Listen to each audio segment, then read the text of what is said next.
welcome to this ordinary meeting of Nelson City Council. I'll ask that you all stand for the opening prayer. Almighty God, sovereign in all things, bless this city and its people, guide us in local government each day, that our decisions may be wise and just, and magnify your holy name. Amen. Amen. Good morning, welcome. Just to councillors are aware that we are live streaming our meetings, but just for the members of the public gallery, the meetings are live streamed to council's YouTube channel and can be viewed after the meeting should you so wish. Today I'd like to welcome the English language training officials who are here to observe our meeting. The representatives have met some of us before at a briefing yesterday, and I had the pleasure of having our visitors to our Rotary Club last week, so which was a real pleasure. This group is from Southeast Asia, and I welcome the group and also their tutor Julie Page from NMIT. Councillors, we have senior officials from many government departments, foreign affairs, police, health, and various other government departments of countries in Southeast Asia. So welcome to Nelson. You've been here based in Nelson for 8 weeks, and then head on to Wellington. So thank you for visiting us. It is a real pleasure and honour to have you in the city. Today, in terms of the apologies, we have none. Everybody's here. Good to see you all. Confirmation of order of business. Today's order of business will be slightly different to what's set out on the agenda sheet, because due to officer commitments, we are going to take the NRSBU papers, so that's items 6 and 7 first, and then we're going to move on to item 10, which is the joint landfill proposal. So that's what we'll start with today and move on to those ones. Now, as always, item 3 on the agenda is interest register. Please just let me know if there's any interest that you need to declare when we get to the item, and remember to keep your interest register up to date. Today, I haven't been advised of any public forum that's going to proceed. No, thank you, Gail, so there's no public forum. So we'll move on to item 6 on the agenda, and I'll invite Councillor Michael Higgins and Mr. Kirby to come to the table. Welcome, Michael. Pleasure to have you here. Thank you. Now, Mr. Kirby, are you going to present the report, or Councillor Higgins? Mr. Kirby will present the report. I've just got some comments. Thank you. When you're ready. Madam Mayor, councillors, do appreciate the early agenda item that we've been given, because it enables us to speak to both the Nelson City and Tasman District Councils this morning. I'd like to say that the governance process for NRSBU has worked well, particularly over the last year. With the 2 councils and 2 cultures, they come together around the table and we have a good outcome. I'd like to say I appreciate very much as chair and value the work of Richard Kirby and Johan Theat and Andrew Bingham. I consistently find them making good decisions, and that makes the board's job easy. The last thing I'd like to say, I've probably said it before and I'll keep saying it, is that the Bells Island treatment plant is excellent. What we've got is excellent. I've been around New Zealand and had a look at what others are doing and come back relieved that we have what we have. And I'd just like to encourage you to have confidence in that. So that's all from me, unless there's any questions later. But Richard. Thank you. Thank you, Michael. Thank you, Your Worship. I'm not going to say too much on the report, other than a couple of things I'll comment on. The first one with the non-compliances, the 2 issues that we had with officer error or operator error, we have tried to deal with, and we have dealt with. The other one, the mechanical equipment, it threw up an absurd configuration in our SCADA system, where we had a minor leak in one of our pressure pipes, which told one trigger that everything was all right, but told another one that everything was wrong. And what actually happened, the one that was right overruled the other, and it filled up, and the SCADA said everything was all right, and all of a sudden we heard a report that the overflow had occurred. So it took some time to work out what actually happened, but it was a hairline leak in one of the pipes that took some time to pick up. So that's how that resolved that one. The other issue I want to comment on is the stormwater infiltration is always an issue out at Bells Island, and that's from both councils, or largely both councils. The three other contributors have basically got their stormwater under control, mainly because they've got a fairly confined site and it's easy to do. But for the two councils, and it's not unusual for councils that are running sewage reticulation systems to have problems with stormwater inflow and infiltration. Tasman and Nelson are in the same boat. Suffice to say that 2 weeks ago, in that storm that we had, our normal flow at this time of year into Bells Island is between 7,000 or 8,000 cubes a day.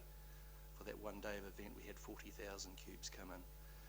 Can I just say that the advantage with those large ponds down there is when we do get flows like that, we can actually divert those flows to those ponds, so none of it actually escapes into the environment. So even though we do get those surges through, I would say we wouldn't want to, 3 or 4 days of 40,000 cubes, we might be in a different situation, but a one-off like that, we can actually handle it and manage it.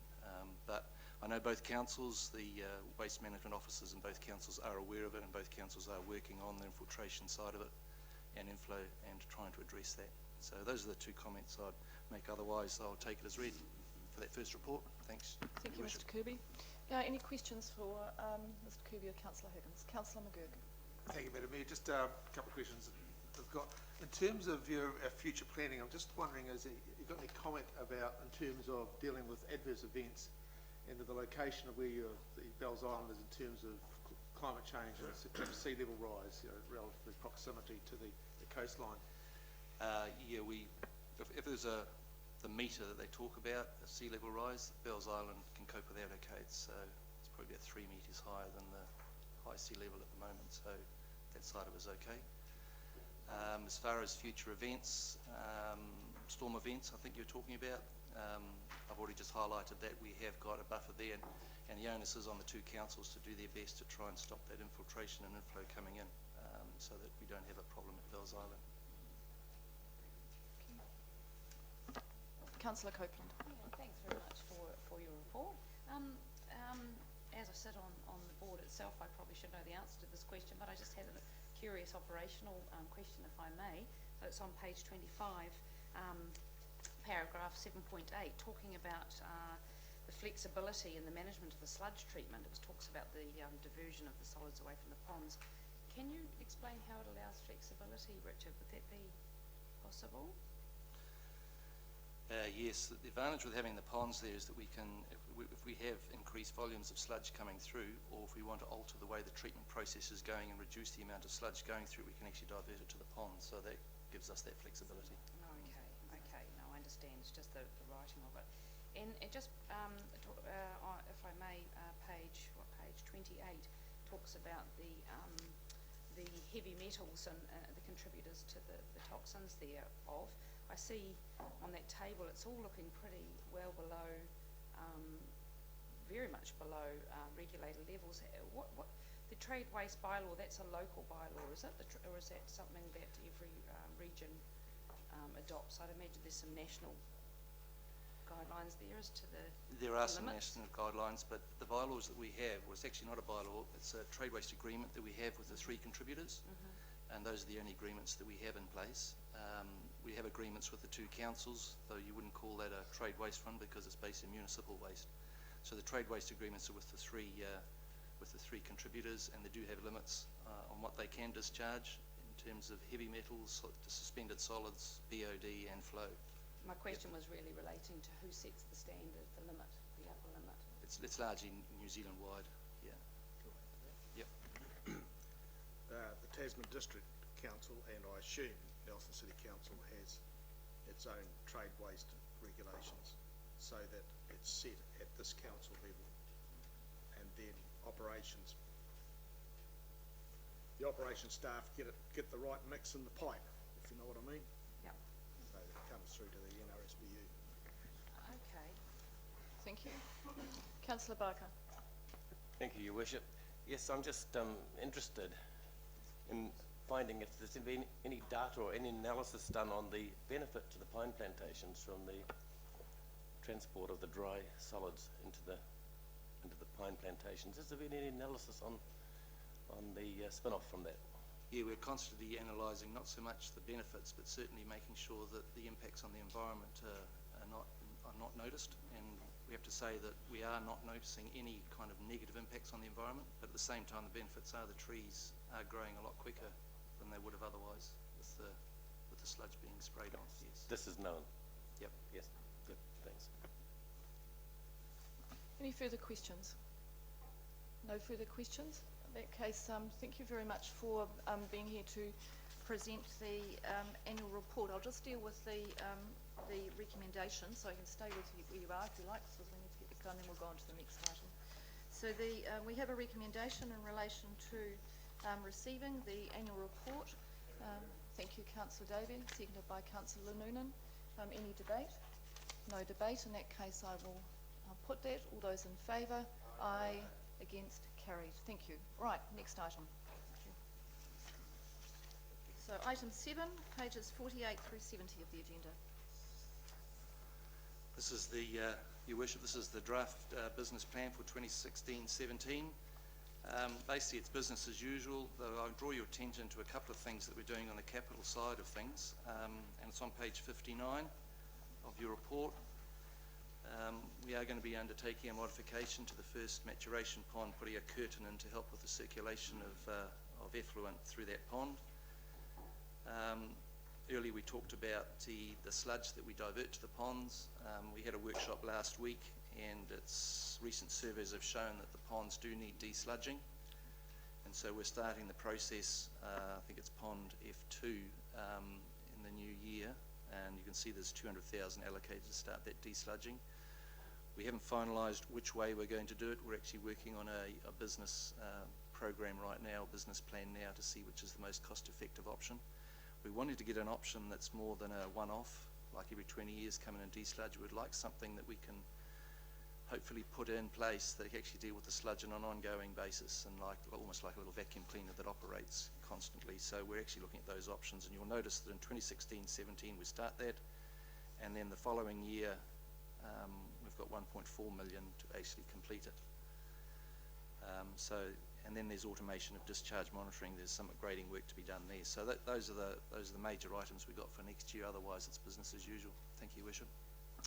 Thank you, Mr. Kirby. Questions? Councillor Fulton. Yes, I have a question on page 10 of the agenda, item 9. You mentioned that there's representatives of iwi and a representative of the customers. How is the representative of the customers determined? Because they're all quite different. I'm assuming you're meaning NZ Alliance and Nelson Pine. Councillor Fulton, I think, are you back on the item we've just dealt with, page 10? Yeah. Oh, we've finished with that one, so we just moved that one and received that, but I'm sure that we could still answer that question. Thank you. Thank you. Yes, happy to answer that. The three primary industries which made a big contribution to the original plant have a representative around the table. It's a non-voting position. It used to rotate.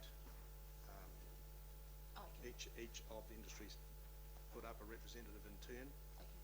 In actual fact, Nelson Pine Industries rep is Philip Wilson. His skill is excellent, and the three industries just ask him to keep doing it. Okay. In fact, he's a valuable contributor to the board. Okay. And is there a reason why they don't have voting rights? Because it's the nature of governance where it's elected representatives of the community that have voting rights, and they're not elected. Any further questions? In relation to, we've got looking at the business plan, draft business plan. Any further questions?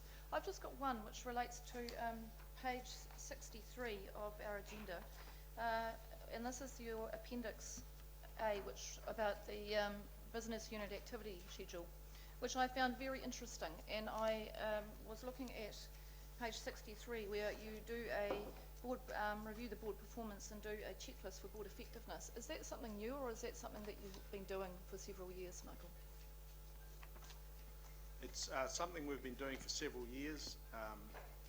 It's more a matter of process rather than concern. We just like to be confident we're doing our job well. Thank you. And so we just stop and have a look at it. I just noted it, and it's actually something that we might have further discussions with some of our CCTOs and CCOs around. It's actually a really good board, good to see. So thank you. Any other questions? No questions? It's very clear, very clear on what's proposed for the next year, and thank you for the updates relating to the sludge.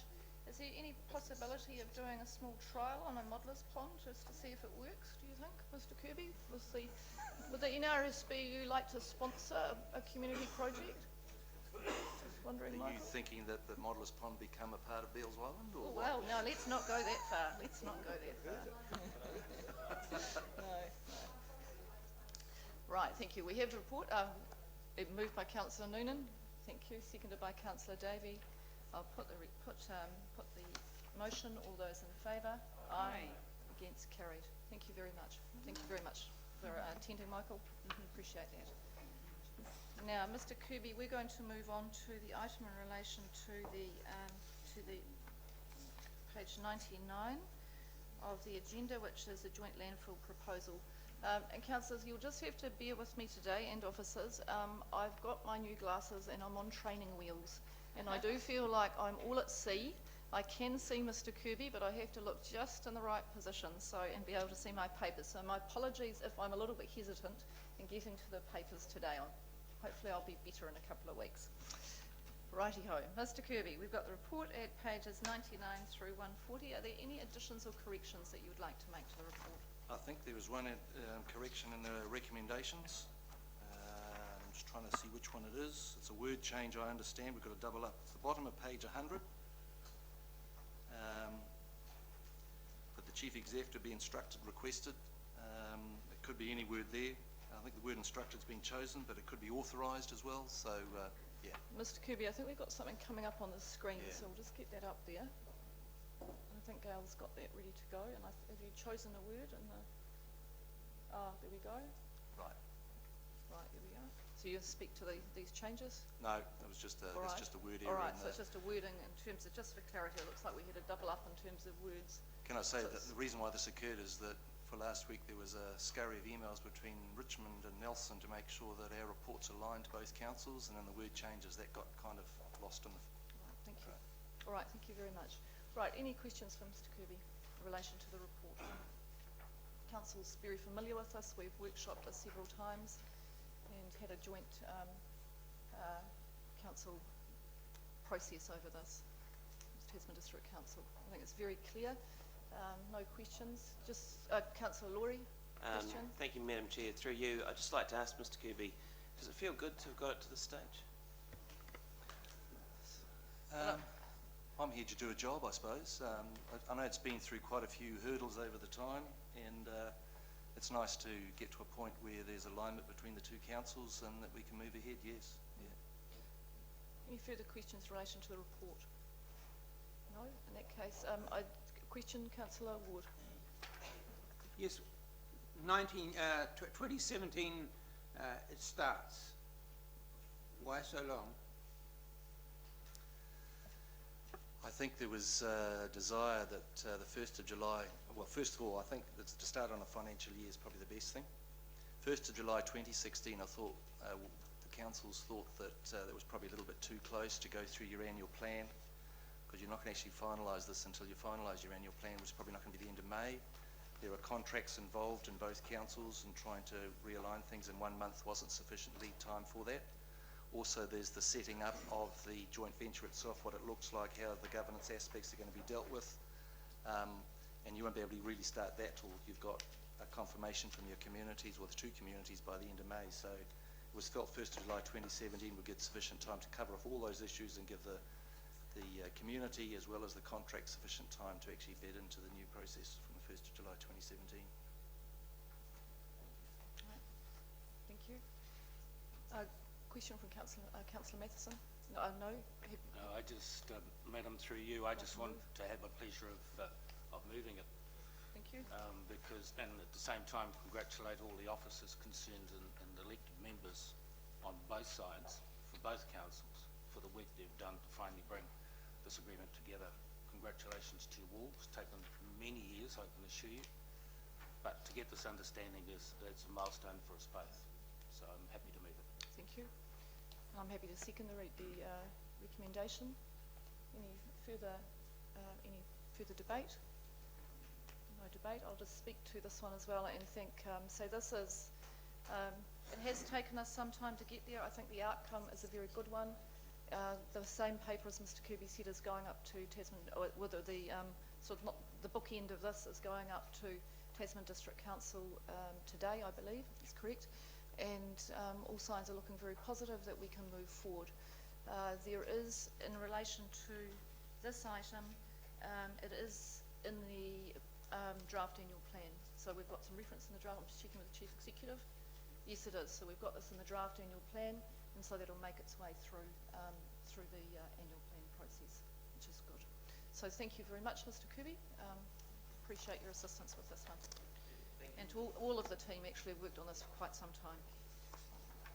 Right, Kate, I'm ready to put the motion. All those in favour? Aye. Against? Carried. Thank you. All right, that's great. Gosh, we're making good progress today. Righty-ho, we'll move back to the Mayor's report. Now, the Mayor's report today, I have a few things that I want to attend to today. Firstly, the annual plan's coming up later in the meeting, and I just want to acknowledge now, in case I get busy in the process, the officers and the work that's gone into that.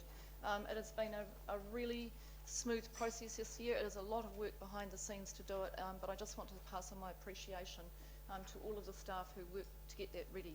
When it comes up later today, there will be some slight changes, and that's signalled in the report, because we have to work through audit processes and take some advice, and they'll be coming to you. So just be prepared for the fact that there will be some additional papers tabled, but they're mechanical more than anything else. They're not related to the content of the report.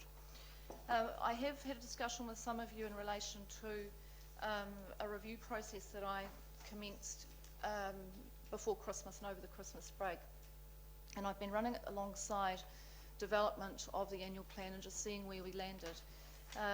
What I've identified is that when I look at the workload that we've got in front of us through the annual plan and moving forward to development of the LTP, I can see a really significant workload for the Community Services Committee.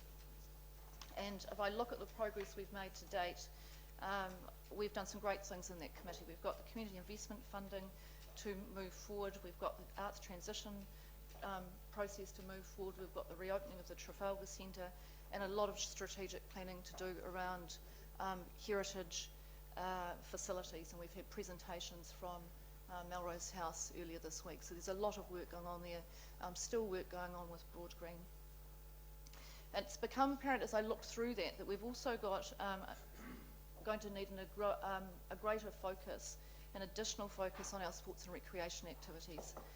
The workload that's sitting for this area of council includes the Saxton governance areas, the marina strategy, we've got campground reviews, and we've got development of reserve management plans.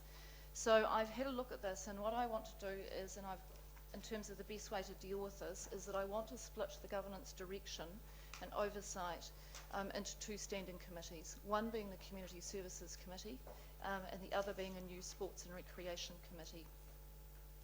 The delegations, when I went through the delegations for the committees, and I did a bit of job sizing around this in terms of the other standing committees, my feeling has been for quite some time that the Community Services Committee carries a big load, and this is particularly when it comes to the amount of engagement that is required in this area. long-term plan sent a very clear focus around partnership. And I think that was a good move. I think that moving to a partnership approach is working well for us.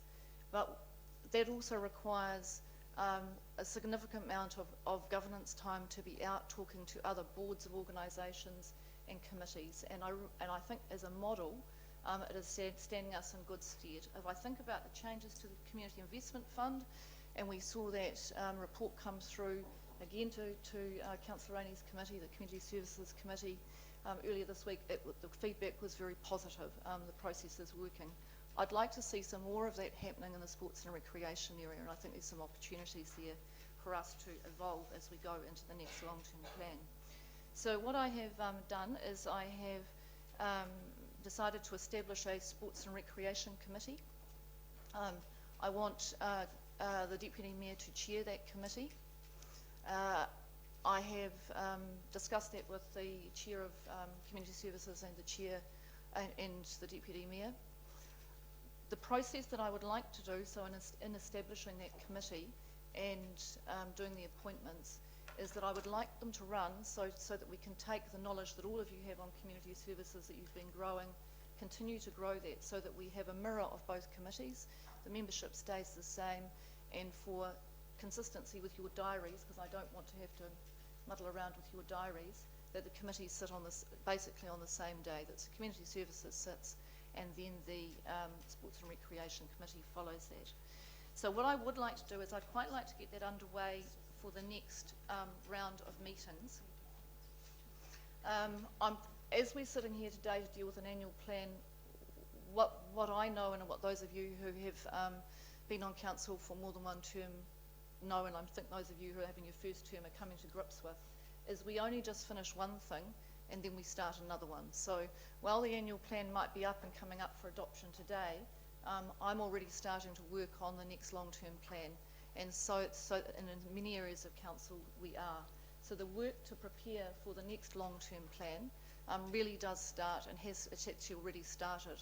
In the area of sports and recreation, I'd actually like us to be, for the next long-term plan, picking up that partnership approach and picking up more of the things that I think have worked so well in the other areas of community services, and that is going to require quite a bit of time. I've looked at the human resource that we have available, or I have available, which is you people, and I feel that the Deputy Mayor has the capability to take on a bigger role in this area, and to be able to serve the community in this role. I've discussed that with him, and he feels that he does have both the capability and the capacity to do that, and so I'd like to take that and use that resource as best as we can for the rest of the term of council. So the reason I'm talking this through with you is that in order to get those committees up and running for the next round, I need you to resolve to establish the membership of the committees and the delegations, and I need to put that up as a major late item. Now, I'd like to do it today so that the committee can get underway. Obviously, the chair's appointed and the committee's established, and I've done that. So I just really have a query for you whether you want to deal with the major late item today. I would like you to, and I'd like to put it up. So what I'll do is I'll distribute it now, then you've got a chance to look at it, and I'll take an adjournment for, say, 5 minutes so you can read through it, and then I'll be looking to see whether we can move that major late item through today. It's quite mechanical in the sense of the crossover. The membership stays the same, the days stay the same, and the delegations are actually quite simple in terms of what is moving across. So I'll ask, Gail, have you got the report there? What I'll do is I'll get it distributed, and I'll just adjourn the meeting to give you a chance to read it, and then if you've got some questions, we can deal with that once we've received it. There's a couple of other items in there. One relates to the local government conference in Dunedin and the process for remits, and the other item that I just want to signal now is the workshop on the 22nd of this month in March. It's Tuesday, I think. You haven't got that in your diaries, but there are a couple of things that I want to cover off. One is for us to sit down and review our code of conduct. It's a living document, and it's a good time for us to sit down and go over that. And the other part of that is for that workshop, so there are two things. That one, And the officers have been away to do their electoral officer training, and they'd like an opportunity to sit down and talk through us the process coming up for the local body election. So that would be on the 22nd. Councillor Copeland, in relation to the workshop date, is that if it's going to be a problem, we'll tease that out.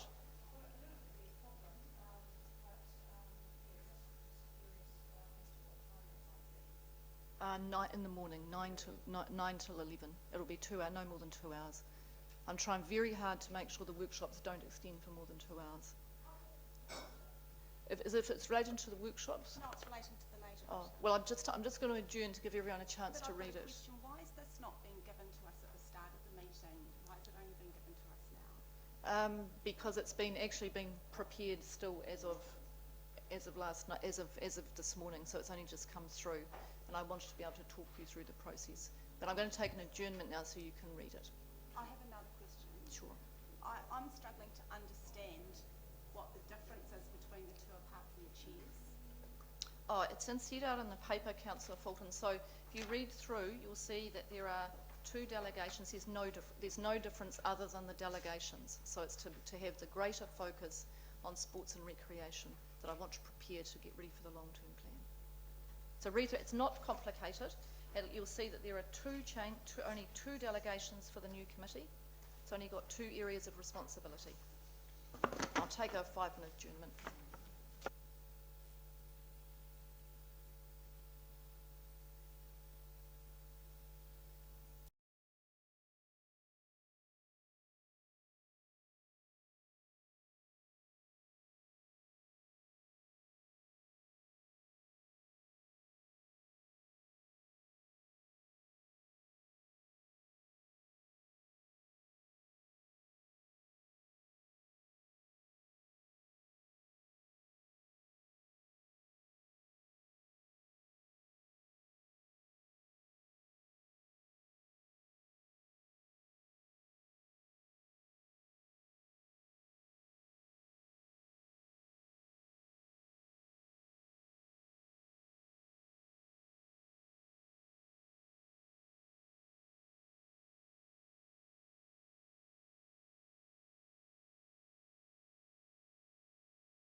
got this, and I'd be looking for it to come forward as a major late item. So we've got the Mayor, I'm going to move the recommendation of the item regarding the mayor's report be considered as reading information item not on the agenda pursuant to section 7A of the local government personal information committee that available time.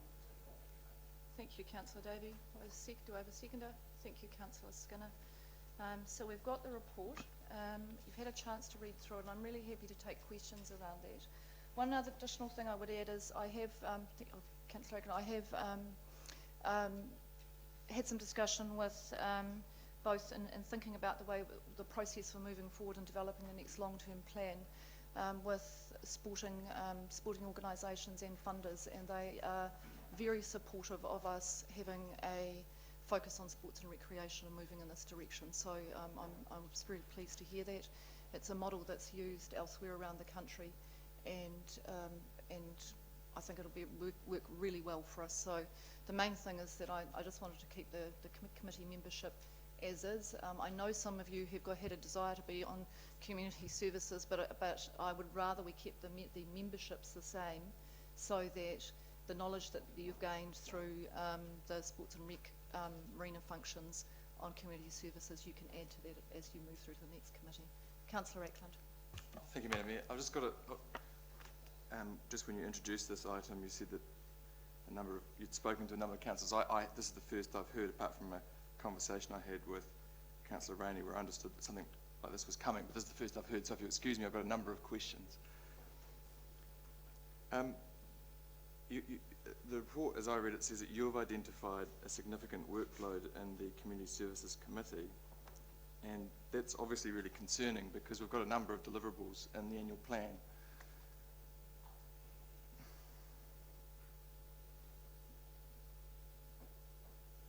Apologies, Chief Executive is getting me back on track. So we have to receive the major late item. My apologies. So I need to deal with it's been moved and seconded. So well, I'd like dealing with the. I think I need to debate whether or not to accept the major late item. So there needs to be a vote first on accepting the major late item. Yes, it does. So you're I've got speaking questions around the process of Okay. the major late item. Yeah. Sure.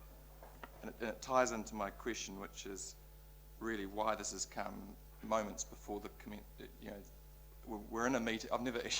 I've only been on council for close to 3 years, but I've never received a major late item this late before. Normally I've received it in my blue bag, which is sent out in the week before. Councillor, I have to correct you, you have, and they do come quite often like this. This is how Okay. they do.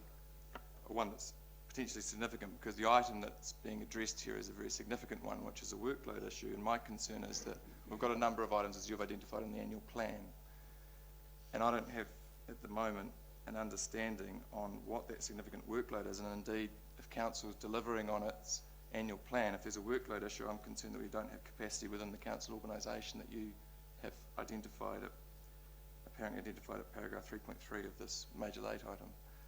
So my question is, what is the workload issue that you've identified, and how is establishing a mirror committee with the same members with the existing workload, how does it resolve that capacity issue? And my question is, in terms of receiving the major late item, at the moment my concern is I'm not content to receive it because I don't have adequate information to be able to I'd need a report on the item in order to consider exactly where council's position is in terms of its ability to meet the deliverables identified in the annual plan, which we apparently don't have capacity on. So I prefer to have it as a normal item that comes in a normal agenda in a normal way with a report, so I can consider it with adequate time. So that's the issue. So procedurally, Councillor Ackland, what you do in that instance, and that's why I raised it in this way, to say I'd like to get it underway now because I'd like to get it sequenced for the next meetings. But I did say to you, there's a choice here, whether we deal with this today or it comes to the next council meeting. I would like to get this underway. The chair's been appointed, and so I'd like him to actually have the structure there. He'll get underway anyway. But the issue that you're raising, the way you would deal with that procedurally, is that we receive the late item, and then you ask for it to lie on the table to the next meeting. That will be the way you deal with it. Is the advice from the Chief Executive? Yes, and she's taken advice. So that will be how you deal with it. I'll, 'Cause we'll I can't- adjourn then so I can't- can speak to the Chief Executive, because Sure. my understanding We would can be do that, that. my understanding would be that I'll take an adjournment so that Councillor Atkin can speak.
Councillor Fulton had a question.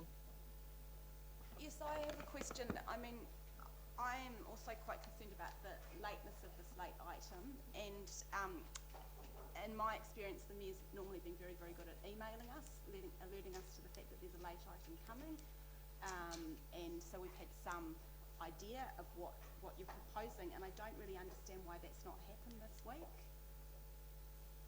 So, I mean, you've obviously put quite a lot of thought into this, and I don't understand why it's arrived at the table. The Chief so Executive late. is happy to answer that question. Thank you, Councillor Fulton. Through you, Madam Mayor. The item has come before you at a later time than usual, although it is not the first time that it's been tabled during the meeting. An item has been tabled during the meeting. Unfortunately, if you've had the opportunity to speak to Ms Langley this morning, you will notice that she's not at 100% health. The use of mayoral powers under Section 41A of the Local Government Act is something that was a recent amendment, and the Mayor chose not to exercise them at the beginning of the triennium. It has exercised my mind as to the clauses and how they work, and we've certainly been having quite a bit of discussion internally, which has meant that we've not been able to give it the time that we should have been giving it early enough. By the time I finished last night, I think I'd spent 5 minutes in my office at my desk. So I would need to take some responsibility for the lateness of the item.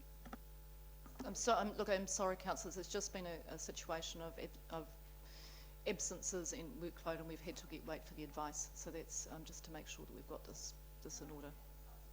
Sure. If this is around the workload of the committee, yet the committee membership is going to remain exactly the same, I don't really see how this is going to change the workload of that committee. I mean, well, the recommendation, the report says,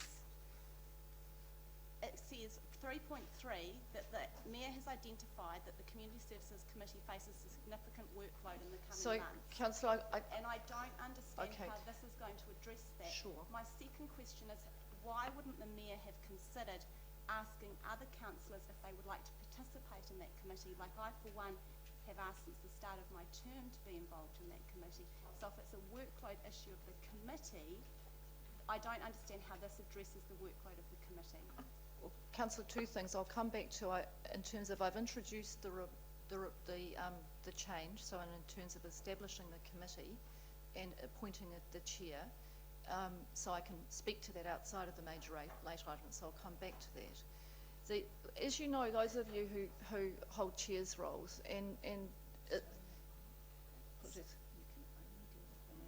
yes, well, right at the moment. So we've covered that off in the intro, so which is around the chair's role and partnership. So I've spoken about that. If we receive that, I can speak to it some more. I do have to follow the procedural processes. There was a second part that I've forgotten. Sorry, Madam Mayor, you can't answer right. the I can't second answer part. until unless we unless we whether to receive it. as a major That's late right. item. Okay, that's fine. So to receive, it's just to receive the report. The membership issues, Councillor Fulton, you can address once you get into it if you want to. Councillor Laurie. So on that very issue, Madam Chair, so the recommendation is that the report be received, but then the next paragraph says, and that council notes the establishment of the Sports and Recreation Committee. So my question is, just hang on a second. So my question is, if we receive the report, does that in effect establish the committee? I'm going to let the Chief Executive talk you through this because it is procedural and I think it's important that you get the advice from the Chief Executive. Cool. Thank you, Madam Mayor. I'm really aware that for councillors you get asked to move a motion about a minor late item or a major late item with a degree of regularity that we might regret at times, but that's as it is. The motion on the table is the one on the front page. It is the only matter that you can discuss. The motion is whether or not the report is considered to enable a timely decision to be made. There are two parts to that recommendation that you need to, or the motion that you need to consider. Do you wish to discuss it as a major late item? Do you accept the reason to enable a timely decision to be made? All other discussion relates to the content of the Mayor's report, which you can't discuss until you've decided whether or not you will receive it as a major late item. Does that make sense? It's Yeah, quite but simple. My question was, does it in effect establish the committee if we receive the report? Madam Mayor, I'm sorry, The answer no? but I need to give the councillor the same advice. I cannot answer the question when it relates to the content of the report. You don't have that question before you right now. The only motion you have before you is whether or not to receive it. Sorry, whether or not to accept it as a late item to enable a timely decision to be made. Once you've done that, you can turn the page and ask all sorts of questions about the content of that report. But you either accept it as a major late item or you don't. I appreciate it. I understand it's a little, but we actually do have to follow that. So it's the question, and so we come back to what is in front of us. It's been moved and seconded, and and I talked to the reasons, and that I would like to get them sequenced from the next meeting. That's the timeliness issue. Okay. Right. Any other questions on what's on the table? Whether you're going to proceed with this as a major late item. Councillor Copeland. Thank you. The question in front of mind for me is, why don't we just speak plain English with a question like Councillor Laurie has put to the Chief Executive? We're all aware of what you're saying, but it would have been easier if you had potentially answered his question directly. It would have been easier for everybody, including the public, I'm sure, gathered here today. So, Right, Councillor Rainey. Madam Chair, you quite rightfully restricting conversation regarding this item to the recommendation that we are considering at the moment, which is whether or not to receive the report. Yeah, the late item. That's what I mean. However, Madam Chair, you gave the report to us to read. So therefore, all of the councillors are mindful of what is in the report. Absolutely. So therefore, the consideration that they are giving to whether or not they receive the late item is due to the knowledge they have, which is after having read the report. So indeed, you have released that information to them. So for that reason, Madam Chair, I'm going to say that I'm not going to support the recommendation that the late item be received, because I don't think there's sufficient information in the report for us to make a decision as to whether or not we should receive the late item. So I won't be supporting it.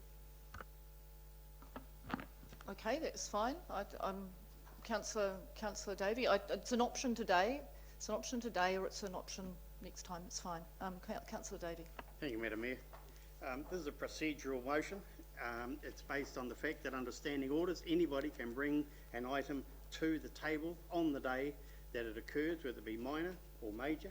Don't have to give warning. That is what we're discussing here. We have a late item, regardless of the contents of it. We have a late item being brought forward by the Mayor, and it is appropriate that the matter be accepted as a late item, and that we get on with turning over the page and starting to discuss it. If you don't like that, read the standing orders. Okay.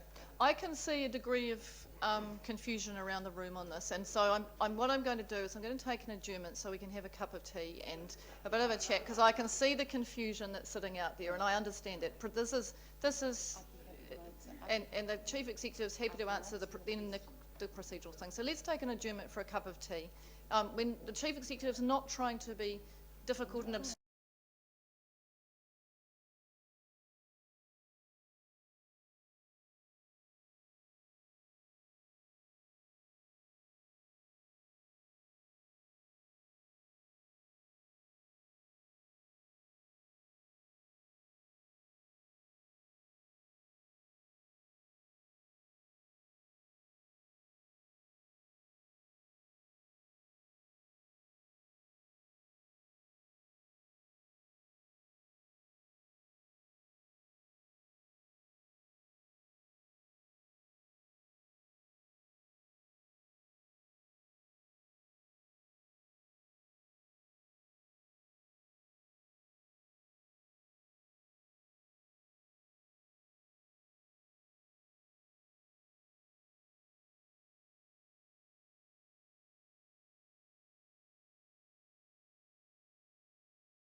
conscious that Councillor Barker's got a governance committee to transact today as well, so we do need to move things along a little bit. All right, so we'll get underway now. I'd adjourned the meeting, and the speaker I had left was Councillor Noonan. So, Councillor Noonan. Thank you, Madam Chair. Speaking to I support major the matters. recommendation that we receive. The reason I would like to receive this is that I don't want the community delayed any longer with the work, and I just see that if we don't actually debate this and get on with it today, that there's going to be a delay, and I don't like that. I don't want the community delayed in any work. Okay. Anyone else wish to speak to this? Councillor Ackland and Councillor Fulton, I think has already spoken, but we'll go to Councillor Ackland. I may let you speak again, and then Councillor Copeland. Yeah, I'm a bit unclear on the delineation between questions and debate. We're in debate now. Yes, we are. It's been moved. Been moved and seconded.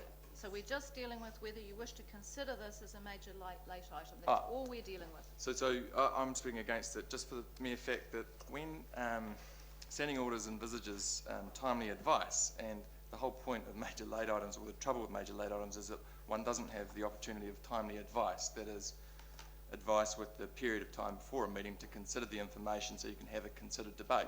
And I've got real concerns on my knowledge of this issue, having only had it thrust under my nose moments ago, that I don't have adequate advice in order to be able to debate the issue fully. And it's a very real issue, and I'm keen to debate it, but not today, because I don't have adequate advice. If the reason the late item is because of an officer's ill health, which has been suggested that that's why it came late today, that's not a good reason to accept a late item. So, as you said, Madam Mayor, in your introduction, it doesn't really matter to you whether it's today or in a month's time. Let's do it in a month's time. I accept the point that there's work that needs to get on with. My concern about the substantive item, just to answer that point, is that the Community Services Committee is going to be replicated. So it's the same people making the same decisions, and that's why I need more advice to understand what the mischief, what the problem is that needs to be resolved. So let's debate it in the proper way, which is Council being fully informed, and let's debate that at the next meeting. Would be good. Thank you, Councillor Ackland. Councillor Fulton, speaking to what's been moved, and then Councillor Copeland. I'm going to speak against accepting this as a late item as well. And my reasons for this is that I note that within the report, the recommendation is we're only noting, we don't actually get to vote. And I feel that that this is the only time I get to make a vote on the contents of the report, and I don't actually think that it's had adequate consideration or consultation with the councillors. I accept that the Mayor can establish committees as she chooses, but the rationale within the report does not make sense to me, because if a committee has a significant workload, then duplicating the same committee... I'm sorry, Councillor, you've got to speak to the late item matter. I am speaking to the late item, but I cannot... Okay, so not support, that's fine. Councillor... Because I don't think the contents of the report... Councillor Copeland, and then Councillor Loring. I don't need to speak at great length about this. I just have a degree of discomfort with just lack of information in this case. I'll be voting not to receive the letters. Thank you. Councillor Loring. Thank you. I'm not going to support it either. I'm speaking against it because I think it's very strange the way this has been delivered to us today. And I note that the Mayor said you've been talking to people, thinking about it since Christmas, and that sports groups have been spoken to. But I believe the majority of Nelson City councillors have not been spoken to about this. And that causes me some unease. So I would like more time to consider it. I think that we need more information, and I don't think we should make decisions as important as this around governance on the hop. Thank you, Councillor Loring. And just for clarification, the discussions haven't been around standing committees. They've been around progressing the long-term plan. Councillor Ward. Consensus decision making. That is where we come to an agreement around the table of an approach into the future. And I can see this one being divisive. And we've already had one of those, and I'd hope we could get over it. And so my preference is to defer it. And to think about, what are the options for addressing these issues, because they're very real. And capacity isn't just around this issue. There are quite a number of activities that I would have liked to have seen progressed that haven't been. And I think actually sharing the load, whether it's by changing the chair, by creating other committees, or just by sharing the responsibilities, because there's a lot of capacity around this council table right now that isn't being probably used to capacity. I'm one of the most experienced councillors here, and I probably have fewer responsibilities than most. I'm happy to pick those up, but there are ways of doing that. And I would like the council to actually, around the table here, to stop thinking of them and us. There is only us, you know, and say, look, what is the best approach going forward to get this council working together? And progressing this at this stage will not do that, Your Worship. I think it is potentially divisive, and I would rather avoid that. I would rather come up over the next month with an approach which we can agree on. So I'm, you know, if voting not to receive the report is the only way to do that, then that's what I will do. Not because I don't think there's an issue. I think there most definitely is. And as I say, it's not just in this committee. I'd like the time to explore those other options. Thank you, Councillor Ward. Just in terms of the, anyone else wish to speak? Just to the, Councillor Barker wishes to speak, and then I'll take Councillor Davey. Thank you, Your Worship. Yes, this is a unique situation, but not that unique. At the beginning of term, the Mayor, under her lawful powers, decided what committees we were going to have in this council and who would be the members. Using those same powers, she has made this decision already. We have been told that there is going to be a new committee, and we are told what the membership of it and who the chair of it is. Speaking to the issue. This has been done, and all I want to say is delaying and not considering the report today is going to achieve nothing. The decision has been made, and we have to realise that is the reality. Delaying considering the report, which would be the result of not accepting a late item, is not going to achieve anything. The decision has been made. Councillor Barker, now, right reply, and quite quickly, if you could, Yes, Councillor it Davey, will be please. very short, Madam Mayor. I'd like to state that by delaying or not accepting this late item, we are also delaying the information in regards to the Local Government New Zealand Conference 2016 and the Local Government New Zealand 2016 Annual General Meeting remit processes. And to not accept this late item because you're not happy with it, some councillors not happy with it, I find quite disappointing. We should be sitting here and, as a council, man enough to support our mayor when she wishes to take some action. I'm happy to move an amendment, Madam Mayor. Councillor, no, we've done the right of reply, so we're done. Sorry, Councillor. I'm happy to move an amendment so that we can consider the other items and receive the other items on the mayor's report, just defer that item. We've done the right of reply, and I think procedurally we've done. And actually, and when I've done with this, I'll deal with that. If they're right, there's no issue there, Councillor Eklund. Councillor Noonan's called for a division.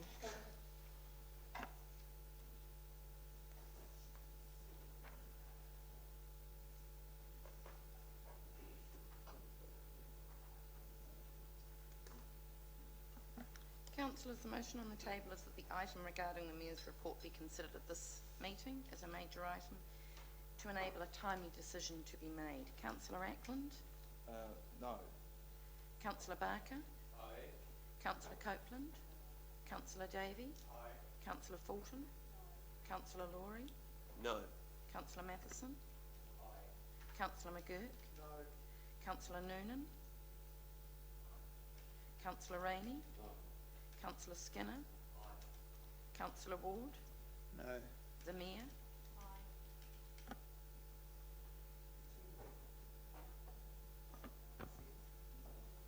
The motion is lost, 7-6. Thank you. Thank you. Now, in concluding Mayor's report, because I can still talk to you about the local government conference. The local government conference, you'll have had some emailed information around that. I encourage you to have a look at that and start reading through it. The matters around anything else that needs to come to council, I'll bring to another meeting in relation to that, which relates to the remit process. So, thank you. I don't think there's anything else in relation to the Mayor's report today. I might just canvass the, well, I've got you all here, just your availability on the 22nd, so I don't, if you're able to by the end of the meeting, just give me a bit of a sense of whether you're available on that 22nd, that would be really helpful. I do want to get that workshop in as soon as we can. I really appreciate that.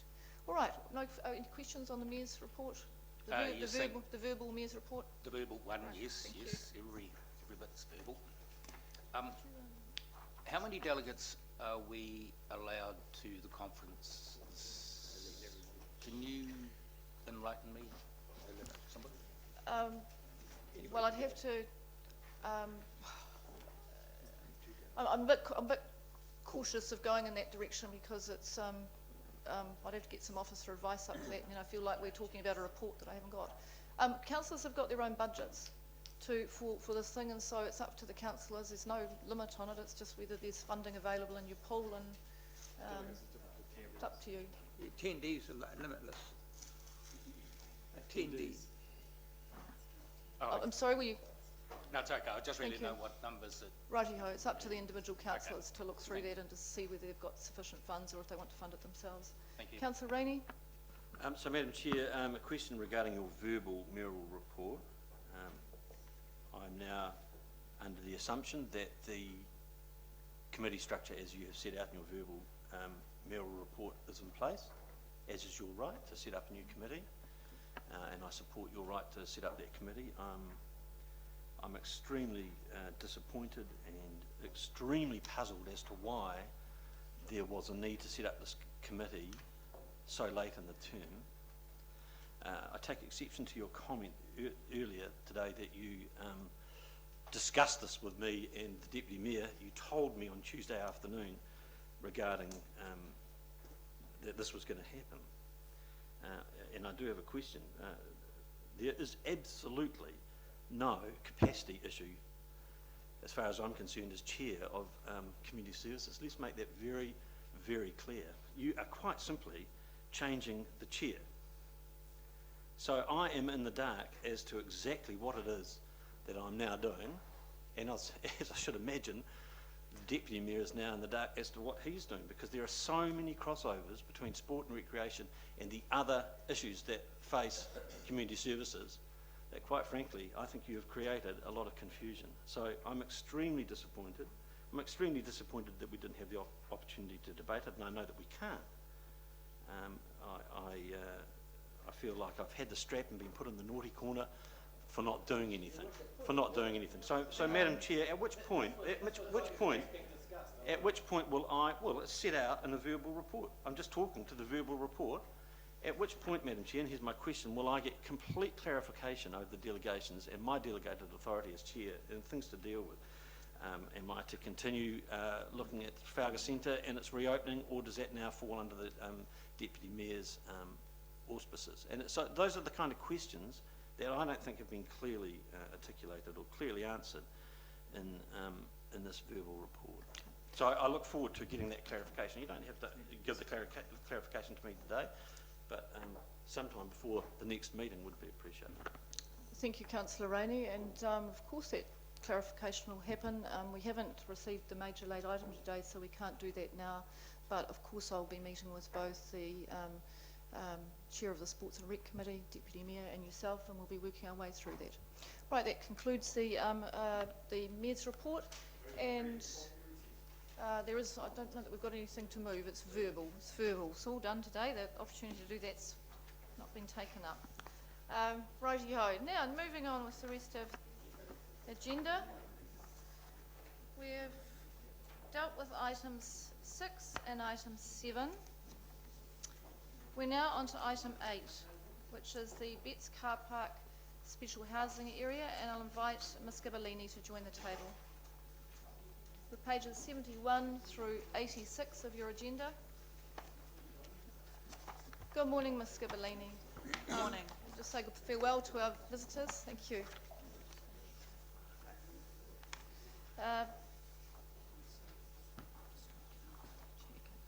Now, in terms of the report, are there any corrections or additions that you wish to note? Through you, Madam Mayor, no, there isn't. Okay. Take it as read. All right. Questions for Ms. Scipiolini? Madam Chair, just before you continue, I need to step aside as I have a potential conflict as I'm a neighbour. Oh, thank you, Councillor Rainey. Okay. Thank you. Right. We were with the Deputy Mayor. Thank you. Thank you, Madam Chair. I noticed this morning in the Christchurch Press that there was a court case in Queenstown regarding special areas of interest. Do you know about that? The Environment Court actually turned it down. No, sorry, I haven't read the newspaper today, but appeal rights are limited under HESHA, and so you can only, a case will only go to the Environment Court for a 4 or more story high development. Okay. I just caught my eye this morning. I thought I didn't have a chance to ask you before the meeting, but it might be worth just having a quick read. Cheers, thank you. Councillor McGurk and then Councillor Thank you, Madam Chair. This is of particular interest to me. Just going through your report, I look at paragraph 5.7. You've designed a series of design controls. I'm just wondering how you arrived at that. So in particular, I look at paragraph E. I'm wondering if that's a bit too prescriptive, and perhaps you could explain why we need to consider vehicle and pedestrian circulation within the development. Does that act as a kind of restriction? Through you, Madam Mayor, the design controls, I guess, have been formulated. What we're trying to achieve is a high quality residential development that has both internal amenity and high quality externally, and so that those design controls, those objectives that design controls seek to achieve under 5.7 have been formulated with that in mind, and also formulated with careful consideration in terms of the site and its locality to adjoining properties and significant features like the cathedral. In terms of E, integrates vehicle and pedestrian circulation within the development. I have since had Graham McIndoe review them, and he also has raised a query with that E, and he has suggested a slight wording change which probably clarifies your question. So the intent with E is that it wants to achieve vehicle and pedestrian integration within the development, not externally, and so the suggested rewording of that would be integration of high quality shared open spaces that provide for vehicle and pedestrian circulation within the development. Does that answer your question? Yeah, I think so.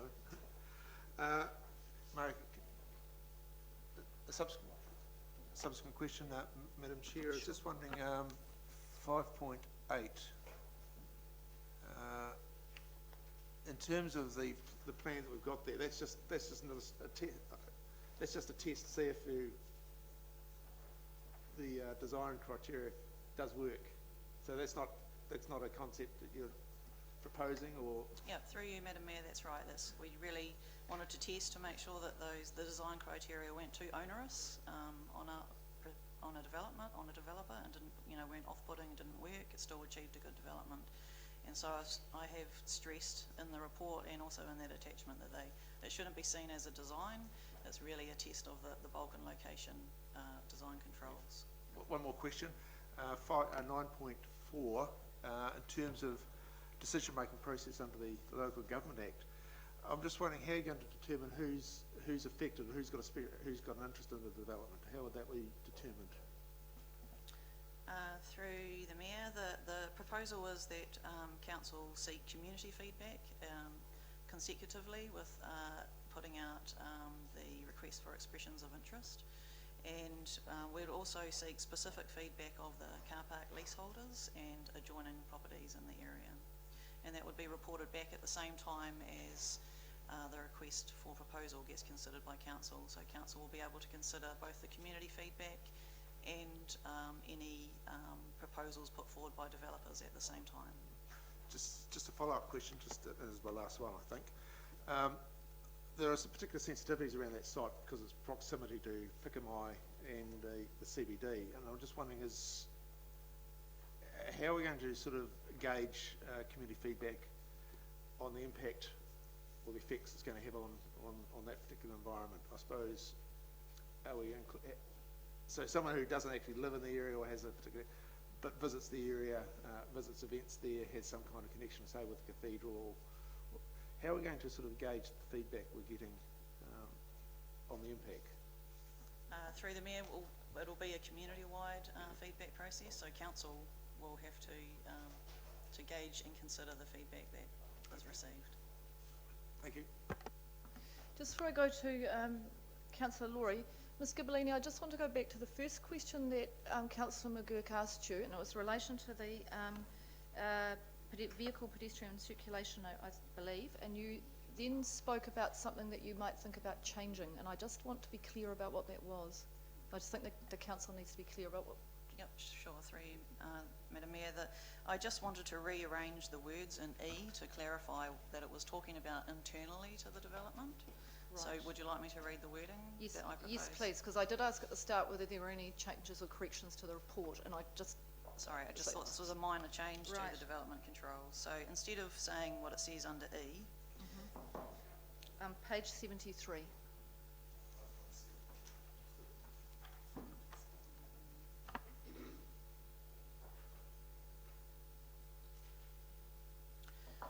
And this is actually the attachment, the design, this E is repeated in the design controls in the attachment, so it's the attachment that I'm proposing to change the wording in. So the attachment in the design controls, just so the councillors can follow. Yeah. It's important that we have got...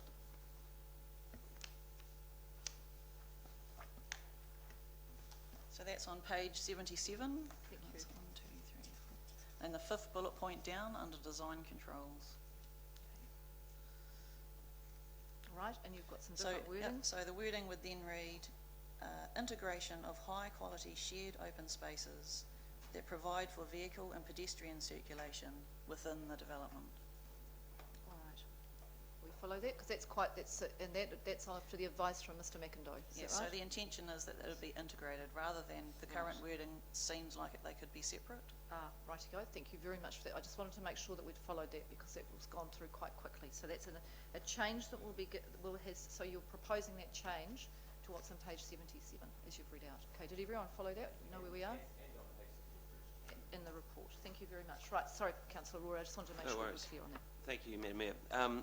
Through you, a few questions from me. 4.4, it says that the development must be predominantly residential development. Does that mean there may be some retail in the development in that spot?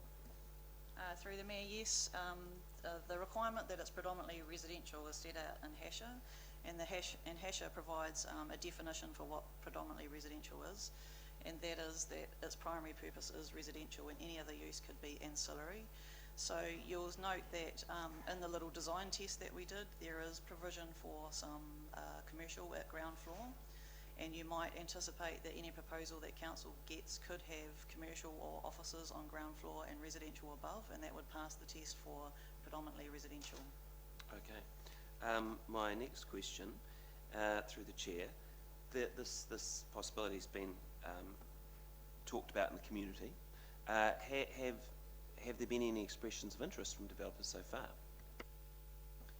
Through the Mayor, no, I guess this is what this process is for, and so we'll be requesting expressions of interest if this goes through from Monday for a period of 1 month. There has obviously been community interest and people ringing up to find out when we'll be calling for those expressions, and so those people will be able to formally make their expression of interest from Monday. So perhaps rather than expression of interest through the chair, I guess the question I'm asking is, have you picked up any enthusiasm from the development community about the site?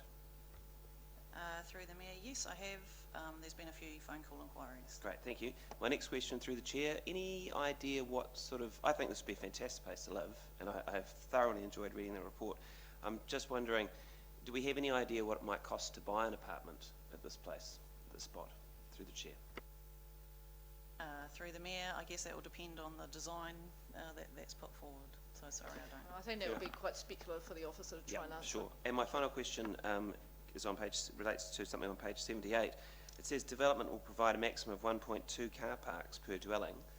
I'm just curious about the 0.2. Could you explain the requirement, why we need 0.2? Is that for bicycles or something else?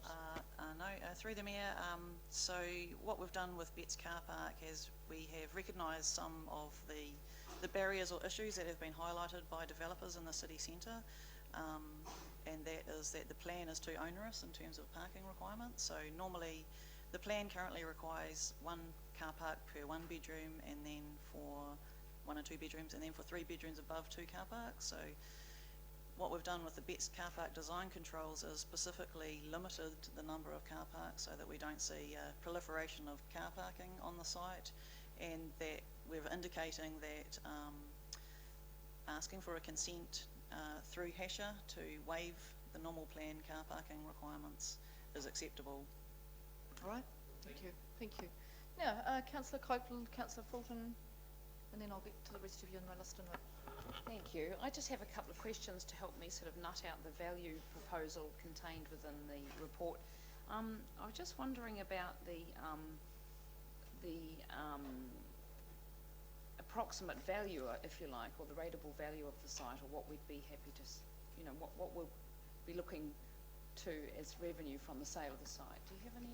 Councillor, I think you need to deal with what's in front of us today, which is around the design controls and heading out for the expressions of interest. We're not dealing with the sale process today. No, but okay. I'd like to find out what types of things could be on the site, I guess is my question. It's very similar to... Well, let's set out in the report. It is. Okay, so let me perhaps through you, Madam Chair, ask some other questions then related to the purpose of the special housing areas. Is that to open up for a particular residential development? Are there any controls as to the socio-economic requirement of the residential developments? I'm sorry, Ms. Gabellini. Look, Councillor, we have canvassed all of this material on multiple occasions when we've dealt with special housing areas, and I think you've got to deal, I really have a lot of business to transact today, and we've got to deal with the matter that is in front of us. It is quite clear the issues that we're dealing with. It is, but I want to be sure that this is in line with what was the intention of the special housing areas and the resource consent waivers. Is it consistent with the special housing areas for Nelson, Ms. Gabellini? The intention of the intention of that act. Through you, Madam Mayor, yes it is, and we don't have any affordability criteria in our record, so it's just about enhancing supply. Okay. If I may ask a further question, please. On page 74, we have some options outlined as to how we can proceed with this. There's some commentary around option 2, which is around council retaining ownership of the land and looking at some partnership with an external developer. Proposing a significant opportunity to add value to the council-owned land, and I'm just wondering, the reason given is we don't have enough time or staff resource to really look at this option. Have we had relevant conversations with developers like Housing Trust, etc., as to whether they would have any interest in a partnership, council-owned land development?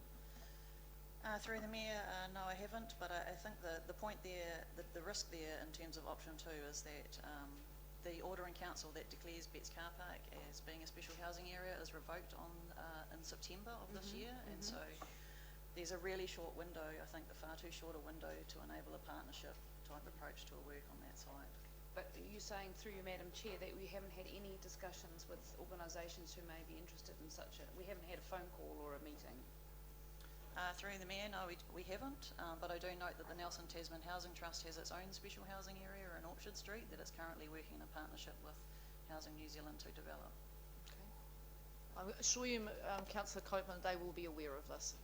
They are well aware of the special housing area process and the processes we've been using. Now, questions, Councillor Fulton, Noonan, Ward, Skinner. Yes, my question is slightly along similar lines in terms of that option 2, and can you remind me why we have such a short window of time? How is it that why is the HESHA repealed so quickly? Is that government, central government process, and why is that? Through the Mayor, yes it is. It's, central government is repealing the first part of HESHA, and that's basically because it was designed for Auckland, and Auckland have met their targets. Oh, So that okay. the Act has always intended to be revoked at that time. So we're going to have the same problem with any of our other Through special through the chair. So basically that's the timeline for anything. Yes, else we that want is to the do. timeline for everything. Okay. It's in the report. And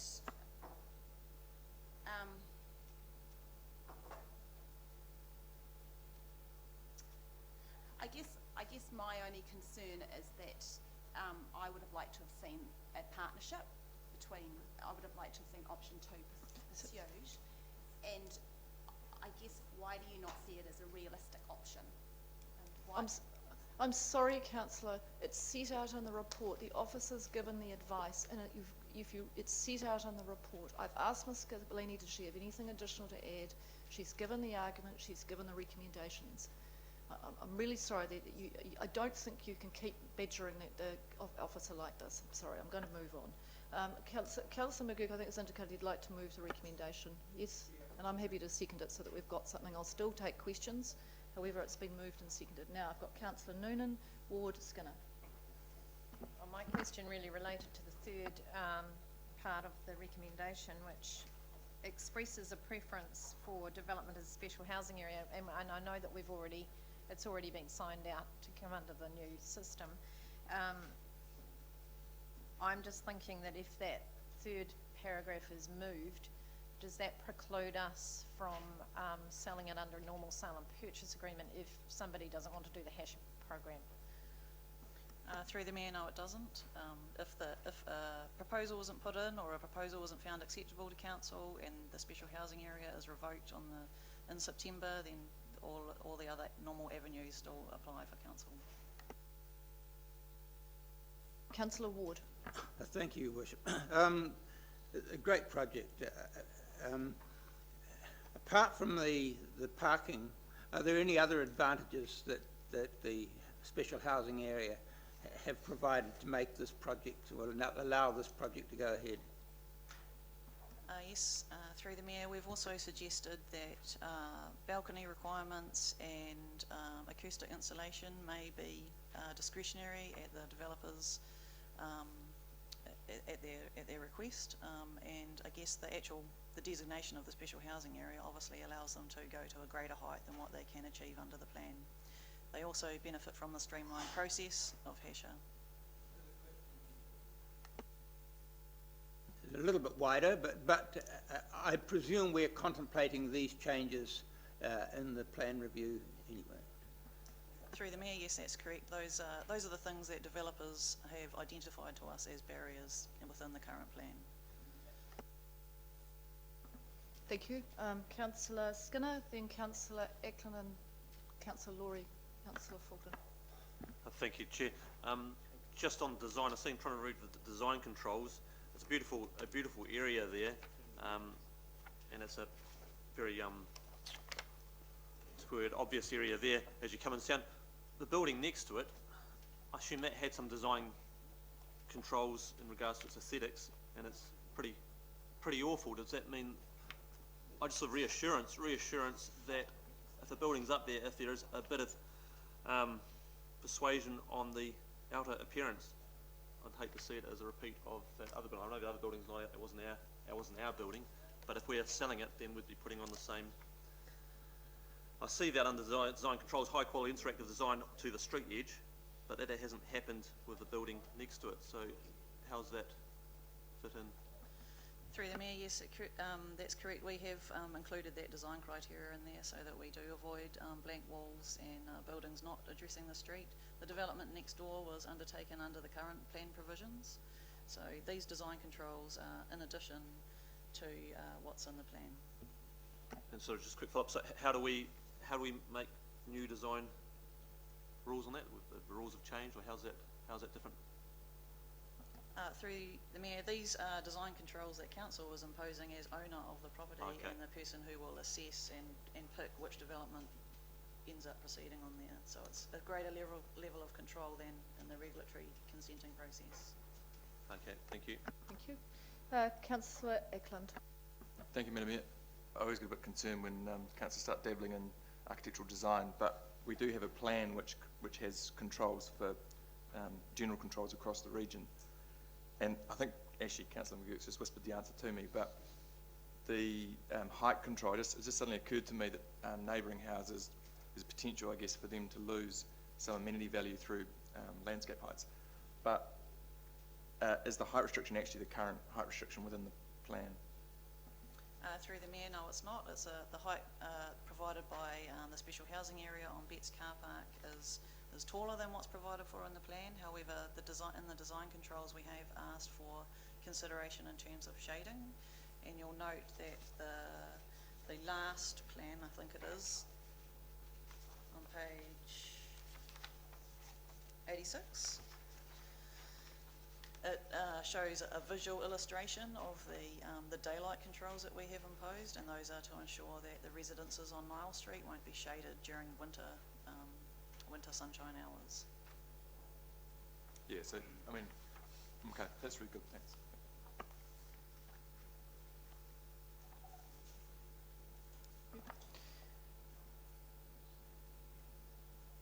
You happy, Councillor Eklund? Oh, yeah. Yeah, okay, sorry, I wasn't sure. Yes. Okay, thank you. Now, I think I had next on my list Councillor Fulton. And then Councillor Laurie. You mentioned, through the chair, Again?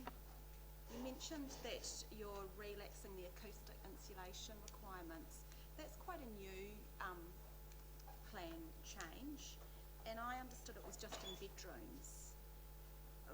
I guess I have slight concerns if we're relaxing acoustic insulation in case that then creates disquiet amidst the community in terms of nightlife.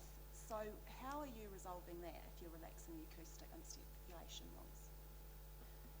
Through the Mayor, what we have indicated in the design controls is that Council would be open to receiving an application where the developer decides which parts of the building they want to acoustically insulate or any. So it's kind of like letting it to the market to decide provision. And that's based on the feedback that we've had that actually the noise plan change, which is quite young, has actually added significant cost to inner city development, and that in some areas, for instance, like Ajax Ave, where it's quite a quiet environment, it's not actually justified.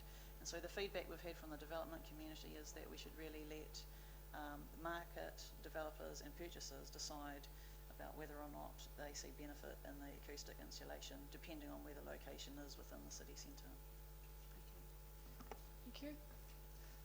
Councillor Laurie, my apologies. I think you were actually next on the list. No problem. Right, and now I've got Councillor Ward. Thank you, Madam Mayor. I am just wondering through the chair, there might be some concerns in the community that we could end up with something on the site that is cheap. But am I right in thinking that the Building Act protects us from that possibility? Through the Mayor, I think it's more going to be the design controls that will protect us from, you mean cheap and nasty, yeah, from that possibility. Obviously they have to meet minimum building standards under the Building Act in terms of leaky buildings and all that won't be occurring, but it's really the design controls which we have put in addition to what's in the plan to make sure that this, high amenity site has a high amenity development on it. Thank you. Councillor Ward, and then we really need to... Oh, so you're ready for debate? Okay, great, fabulous, thank you. Right, moving to debate. Councillor Ward. Moved and seconded, yes. Councillor Look, McGurk. if the special housing areas achieve nothing else, this would be a splendid achievement. If we can get something that actually demonstrates that there's an alternative to a separate section with a house plonked in the middle of it and a tower block, that we can actually do better than that. And I think this is a partnership. It may not be the kind of partnership we've done in the past, but the ones we've done in the past haven't been wildly successful. We've just gone out and done what everybody else has done, in fact. And so we've just added to this kind of suburbia that happens everywhere else. In this case, we've got a chance to provide something which is a demonstration of higher density living that actually provides great amenity. Now, next door to this is the is the backpackers. And if you ever go down to the little underground next door, there's a courtyard out the back. It's a charming courtyard. It's quite small. Adjacent to it is a blank wall. But you're not aware of this. This is a lovely space, and I like to think that we can do that in this space as well, that we've got spaces that actually work as shared spaces. So well done, and I just hope now that we have a development community out there that is excited by this, and that somebody among that development community will come up with something that excites everybody else as well and demonstrates that we can do better. Thank you. Thank you, Councillor Ward. Speaking to the recommendation, Councillor Noonan. I support the recommendation. I think the staff have done a brilliant job, and we seem to be starting to roll out some things that we've been working on for quite some time. It's quite exciting to see some of these things coming to fruition and being brought before us for some decision making. The spatial design plan I thought was really helpful. Some people don't picture what can happen, and I think that was a very particularly good, helpful tool for us. Yet completely supportive of using this car park that we're getting $85 per site out of. I think we can do better with that money in the coffers. Thank you. Councillor Laurie, Councillor Fulton. Thank you, Madam Chair. I'm totally in support of this. I think that inner city living will make Nelson a more vibrant, prosperous, safe, environmentally sustainable, fun and desirable place to live. Our point of difference is that we are a little city. It's one of the reasons I live here. It's a fantastic little city. And great little cities around the world have people living in them and close to them. And I see this as advancing all of that, and I think it's brilliant, and I hope that the development community grabs this opportunity, and I hope that as a council in the near future we look for other opportunities like this, given that we do have a number of properties with uncertain futures. Thank you. Thank you. Councillor Fulton and Councillor McGurk. I'm probably repeating what the last three councillors said. I think this is very exciting. I'm really pleased with the design controls that staff have put together. I think that there's been a lot of thought put into this. They've considered the importance of sun on the neighbours on Niall Street. There's some beautiful little houses on Niall Street, so that's been taken into consideration. And I think that they've worked really hard to think about how important that interaction is with the street and with parking and with pedestrians. So well done. I think it's a great piece of work. And yes, I just hope that we find someone who we can work with to deliver that. Councillor McGurk and Councillor Skinner, and I think we can wrap it up. Mayor, I'm very, very pleased to move this particular recommendation, because from time to time I hear that the CBD lacks a little bit of vibrancy. I'm not sure that I agree with that. But frankly, there are some property owners in the city who, for whatever reason, are either declining or refusing to develop their buildings or upgrade their buildings, and some are actually quite content just to collect rent from car parks. This is an opportunity for council to actually show some leadership, role model what is possible, and facilitate commercial development in our city. So for those reasons, that's why I think we should do it. We're not in the property development business, and that's why I would recommend that we go for option 3. We've been there before, and as Councillor Ward says, hasn't met with the wildest of successes. So all I want to say is this is an opportunity for us to demonstrate, role model and facilitate commercial development, and we should go for it. Thank you, Councillor McGurk. Councillor Skinner. Cheers. I'll be very quick. It's all been covered very well. Yes, I'm very supportive of it. It's good to see that this non-strategic bit of land is being offloaded, and as Councillor McGurk pointed out, we're not in the business of developing. My concern, which it seems to be covered well, and I hope it is followed through well as it has also been done in the past, the interactive design on the edge. I don't want to see another blank building like the detention centre next door. It's a highly visible spot, so I'm glad to see that control has been put in place, being owners of the building, to the new owners. Thank you. Councillor Copeland. That's very kind of you. I've put my hand up so many times. Thank you for seeing me. Yes, I would like to support all my colleagues' comments, and just to add that I'm very happy to see our strategic outcomes as to the development of Nelson City achieved through the sale of this land, and I'd like to see proceeds of such a sale go to further our strategic outcomes, for example, funding a free public transport trial for a couple of years, or some such thing that would actually buffer that direction that we're heading in to inner city development and efficient transport corridors, adding to the ambience of this fabulous little city without going on any further. Thank you. Righty-ho, I think it's ready to be put. All those in favour? Aye. Against?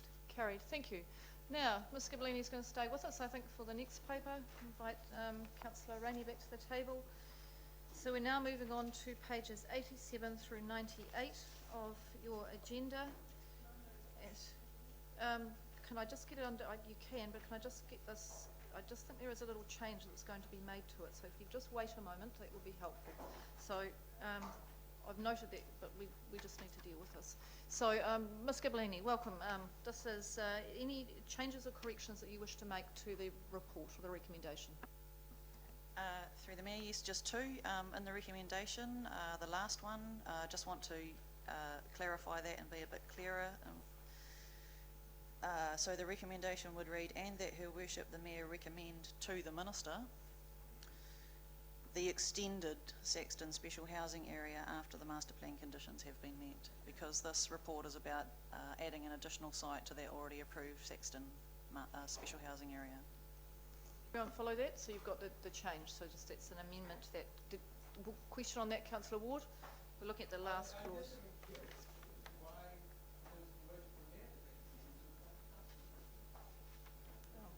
Ms Gabellini can answer that one. Through the Mayor, that's the wording in Hesher. That's the wording in the Act. All right, so everyone understands, and I just, did you want to see it on the screen, or are you happy with that?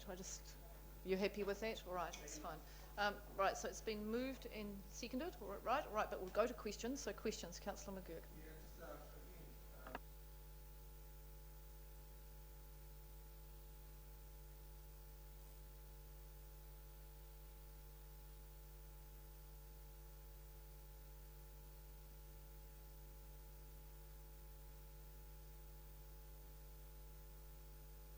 Ms Gabellini, just in relation, perhaps some commentary around the targets. sure. Through the Mayor, the targets are, measured across the year, and this is a 6-monthly update on achieving the targets.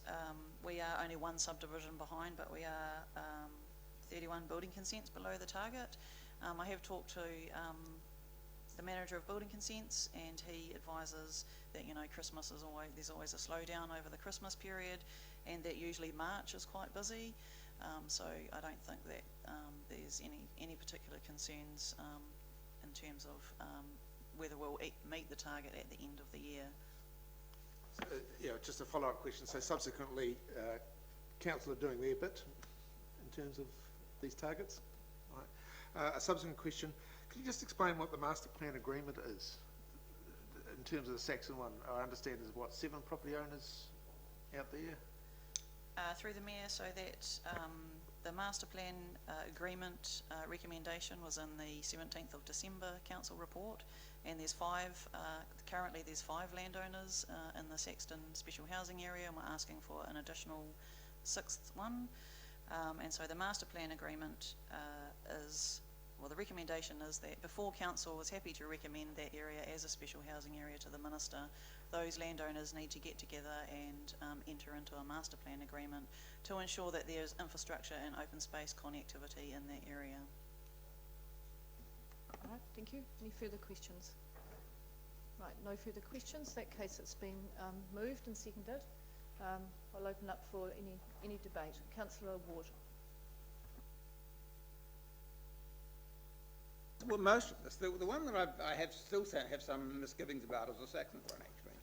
It is the one that clearly has an impact on infrastructure that we haven't provided for, and the downstream effects of this are considerable. I know you've already passed this, I'm not going to dwell on it at great length, but in fact, feeding that traffic onto the Ridgeway through Marsden Valley and the Marsden Road intersection, which is already a busy intersection, through a residential area, out onto Waimea Road, is a negative in my opinion.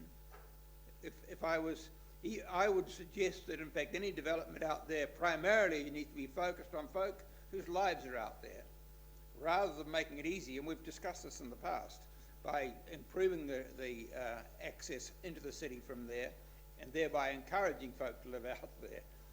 I would suggest that, you know, this in fact does not line up with our aspirations to reduce our dependence on fossil fuels, does not line up with our aspiration to have a city where lifestyle is paramount. I mean, living a long way from where you need to be is not a terribly smart move. And so I have some misgivings about that. However, council has already approved it. Adding extra sections to it isn't a smart move in my opinion. Thank you. Councillor Ward, I'm just not clear. You're speaking for or against? I'm sorry. I just need to know. You're speaking for. Thank you. I hear you. All right. Thank you. Thank you. Councillor Barker. Thank you, Your Worship. I'm speaking for it as well, but I want to comment on the previous speaker's assumptions. And I think it's very clear that people choose where they're going to live, and they make the decision as to where they're going to live based on where they're going to work. The fact is that the people that live in this place may not necessarily all want to come and work in Nelson. They may work in Tasman, and there is a big, big community of Tasman. For us to become so planning and definitive that we're going to say this is where people should live or shouldn't live, or this is where we should have development or not a development, is becoming the wrong thing. People should make their own decisions, and this is providing them the option.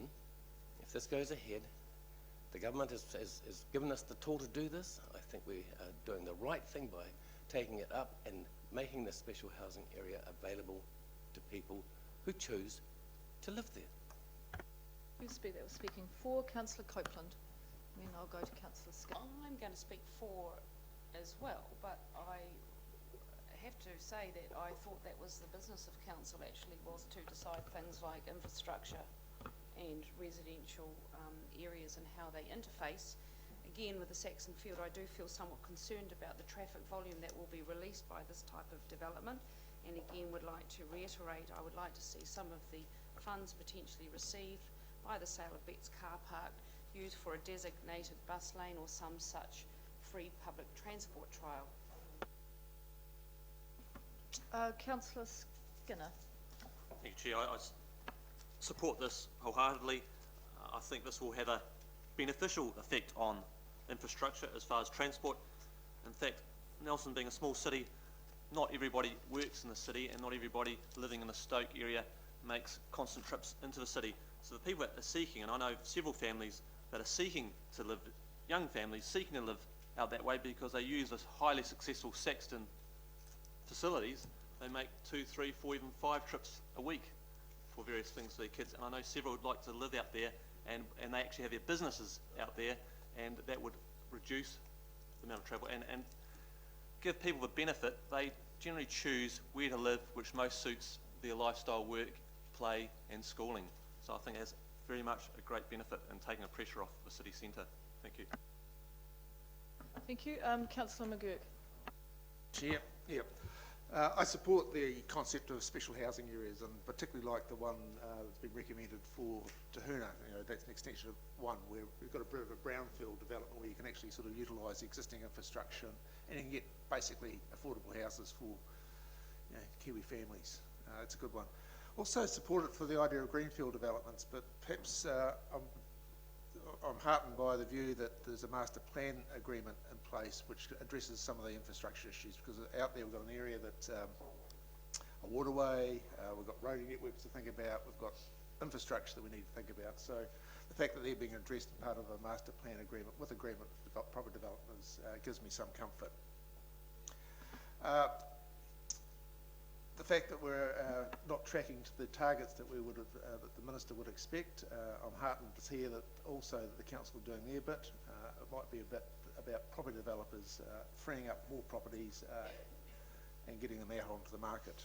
So I'll just leave it at that. I speak the motion, support it, rather I support the motion and encourage others to do also. Jolly good. Councillor Fulton.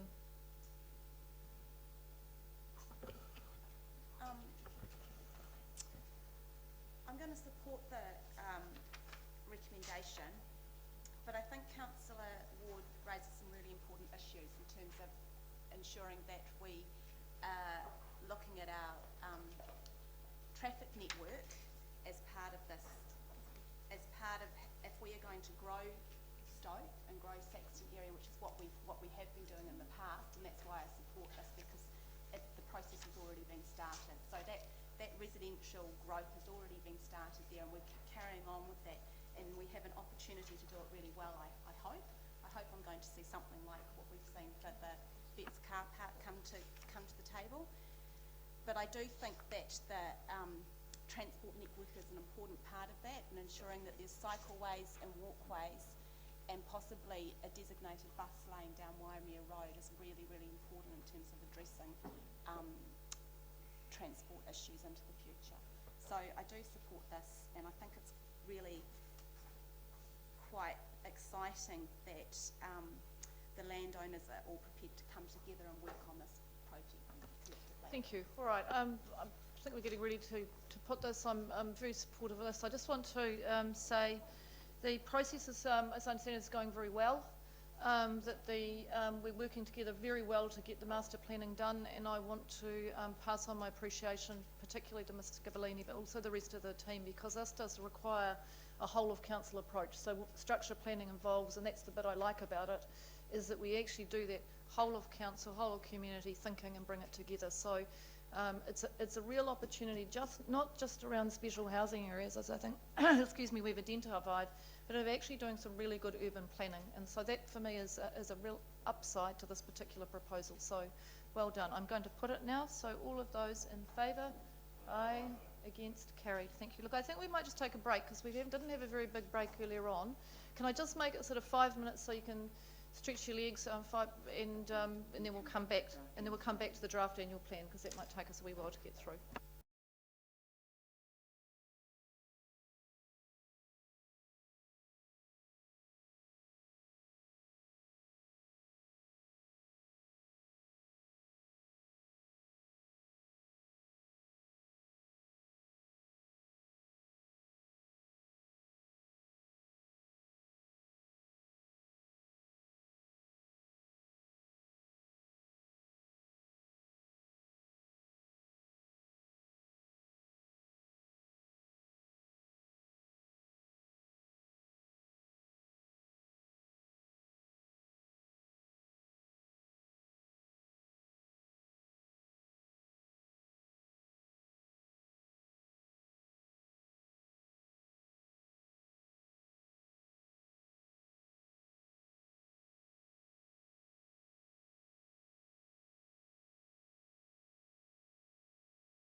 Get underway. Now, we're up to the annual plan, so I'll invite the officers who are going to address the annual plan to the table. Pages 141 through 172 of your agenda, and then there's the, as I signalled earlier on, there may be some additional pieces of paper. So, Ms MacDonald, have we got anything that needs circulating? Yes. Yes, thank All you, right. Madam Mayor. Well, I thought that what I might do is work through the changes and we would distribute the pieces of paper as we come to each item, just to keep it very clear for everyone, if that's acceptable. That would be great. Thank you. So since the council workshop on the annual plan, we've been busy updating the words and the figures, and we've also been taking legal advice just to ensure that we comply with all the details of the legislation. So there are some documents to hand out and some changes to talk through. If I could start with the recommendations at the front of your report. So you'll see recommendation 3 and 4 are about approving the draft annual plan and then approving the consultation document. We'd just like to change that word approve to adopt. We tend to approve documents until they're the final version, but the legislation uses the word adopt throughout, so we think it's just safer. And if you agree the changes that we propose, then when you come to look at those recommendations, it will be the draft annual plan as amended and the consultation document as amended. So just flag that now. The first thing I'd like to hand out is the Mayor's message. I believe you will have had email copies of that, but we will table the version now. The other thing that we will then hand out is a copy of the consultation document as designed. So this is going to be exactly the same wording as you've already seen in your agenda, but this just gives you a sense of how it's going to look for the public, and it's very much in keeping with the look and feel of the long-term plan.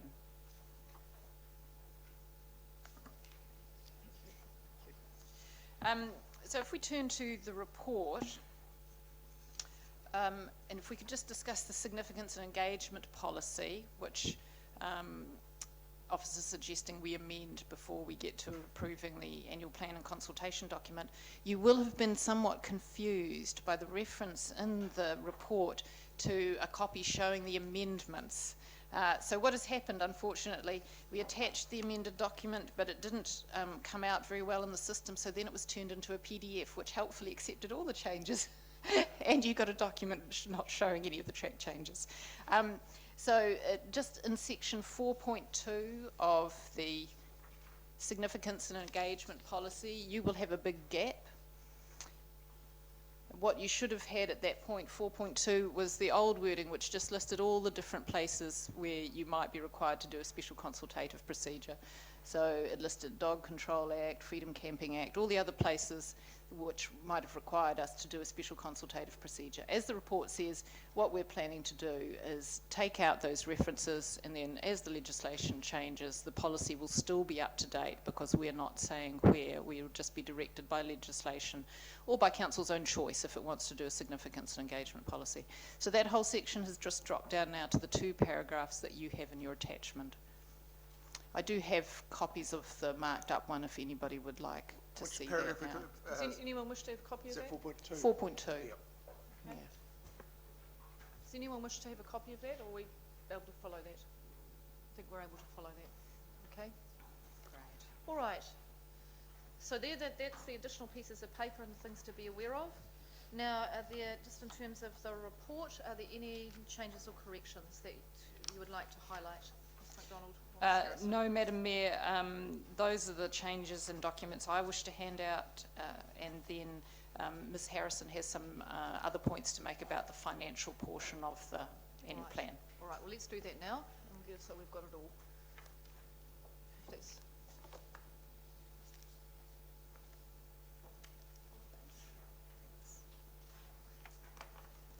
Through the Chair, as you'll be aware, we have Simpson Gresson who annually review our rates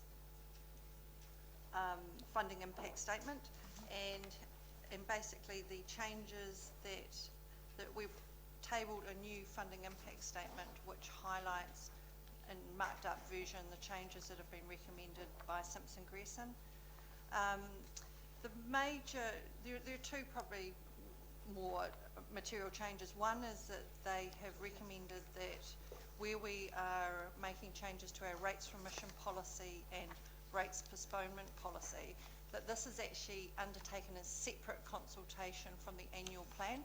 They believe that because they're under two different subsections of the legislation that they actually need to be separately consulted on, which effectively just means separating the documents and also for the rates remission to go through the options that we've considered in making those changes. So what we've done and what has been handed out at the moment is a separated funding impact statement, and then the rates postponement and rates remission policies have been separated. The other change that they have recommended is around the we give examples of rates impact, and that's within the funding impact statement on page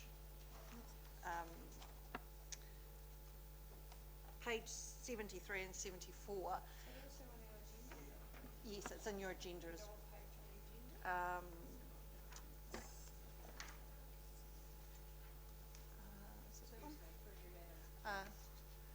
Through the chair, it's page 70 and 71 of your agenda. So this is where we give, we use a sample set of properties that we use every year, and we show the impact of the rates year on year on those properties. One of the changes that Simpson Gresson has recommended is you're actually supposed to disclose each individual rate, not just your total rates. So the table's been amended and expanded. But happy to take any questions on that. Right, thank you. All right. Any questions on the material that's just been presented by the officers? Councillor Fulton. Yes, I have a question on this paper here, the your Nelson, your say, and it says on page 4 of it, updates on council projects. Paragraph, the bottom left, the bottom right hand corner mentions the Nelson Southern Link project.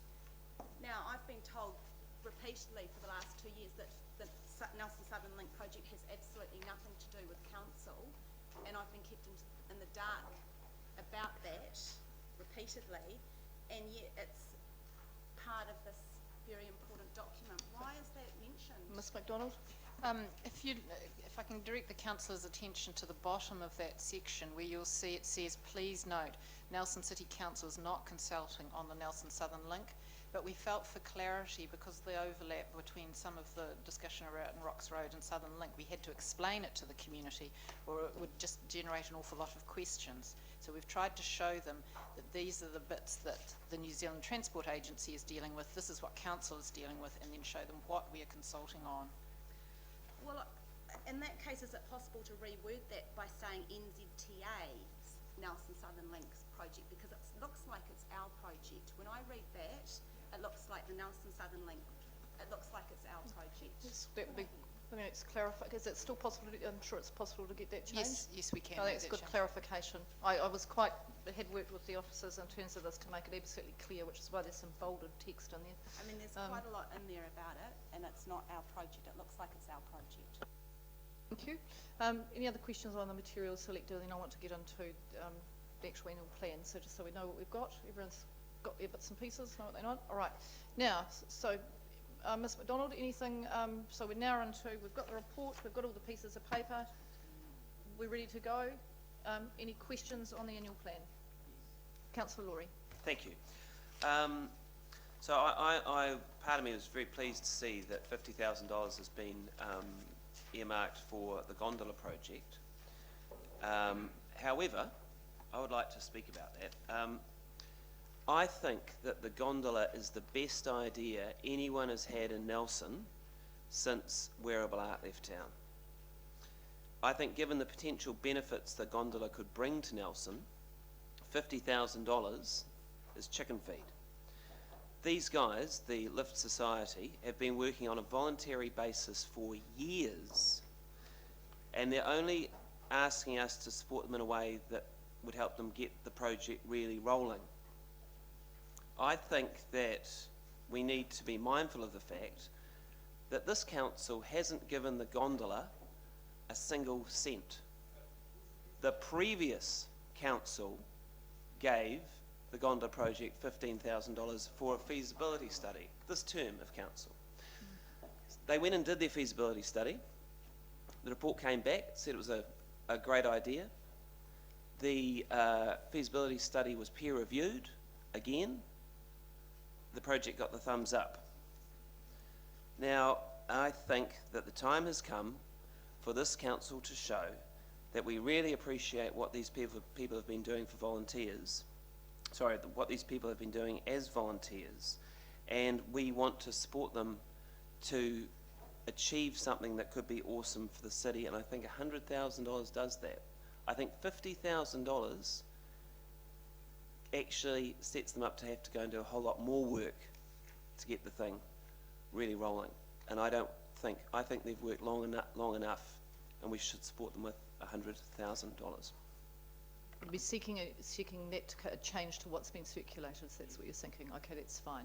All right, so I was just going to ask the Chief Executive for some advice on how we might deal with this. So I'm just thinking, what I might do is if there are any other issues like that where you're wanting to see financial changes, I'd quite like to have them all now. So what I'm going to do is a bit of it. So we've got one from Councillor Laurie. So are there any other ones so that we know what we're dealing with today? Because I need to think about how we're going to transact this, because they don't sit in isolation, as you know. They sit as a package. So have we got anything else? I'm not worried about the words. I'm talking about projects, amounts of money, things that change, timing. Councillor Fulton. I have a question around the project around the Rocks Road walking and cycling investigation, which, well, it sort of is a bit about the money. We mentioned in our annual plan that at that point it was determined that NZTA should take leadership on the Rocks Road project. Was that a council resolution? Because I don't recall there being a council resolution that NZTA would take leadership. No, there's not a resolution, but I understand it was an NZTA. Yes, the Chief Executive will answer. That's as a result of my pushing NZTA. Council had a Rocks Road project, as you know. NZTA came and said, this is what we're doing for the Minister's project. I said, that's fine, but we've got a limited resource. Mr. Palmer and the transport team really can't afford to keep contributing to the project that we were working on jointly when you're coming over the top with another project. You will need to find some additional resource, because I need him to be working on projects that we can effect, not projects that are going to continue on talking. So essentially the Chief says can't have council staff spending time on the Southern Link project, and said we can't do that. That's not our role. We're not putting council resources into a Southern Link project. Well, I'm not talking about the Southern Link project. I'm actually talking about the Rocks Road walking and cycling project, which I understood was a council-driven initiative. And why has that halted when there's not been a resolution by council to halt that project? NZTA came back to us to say that they wish to do that project with their Southern Arterial together, and so it became their joint project around the Southern Arterial investigation of Rocks Road. So if council was of the mind to fund its own walking and cycling Rocks Road project, could we make that decision? Because I don't understand how that decision's been taken away from us. Have they vetoed our ability to do work down there? Councillor, I'm just wondering, were you at the workshop session when we talked about this? Because we have spent quite some... No, in January. Because I'm sorry, Councillor Barker, but I won't have shouting out from any councillor. Thank you very much. I wasn't at the workshop, but I subsequently asked just about many councillors about this, and nobody could shed light as to at what point NZTA took over the project or vetoed the project. I wish you'd come to see the Chief Executive or myself. It would have been really helpful prior to the meeting. Well, I'm just concerned by the wording within here, because that decision has not been made by council that I'm aware of. It's not councils. This is the dilemma that we talked about in the workshops. The state highways are the domain of NZTA, and NZTA, as they move through the funding, I'll just spend a moment on this, but I really do want to move on, when the funding was half and half, then it was a joint project. When funding went out to being $15–16 million, NZTA said this is no longer a joint project, and we are dealing with it as one project. They are the controlling authority in this, and I'm sorry, Councillor, we did spend a bit of time on it. Right, are there any other that Councillor, because I just want to get this, other than the gondola? Otherwise, we're good to go. All right, so we're on to the gondola. So I'm going to take it that the annual plan as set is good. We're getting ready to put that out for consultation. Now we've got the gondola.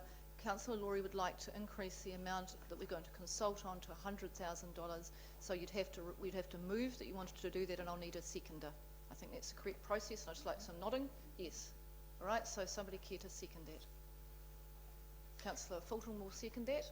All right. Could I say something? Yes, you can. Now, because it just... So what I'd like to say is, and I can understand why some councillors might be nervous about this, but what I'm saying is this is something we're putting out as an idea for the community to consider. We're not saying here today we're deciding $100,000 should be going towards the gondola, but we are saying, we could be saying, how about at Nelson?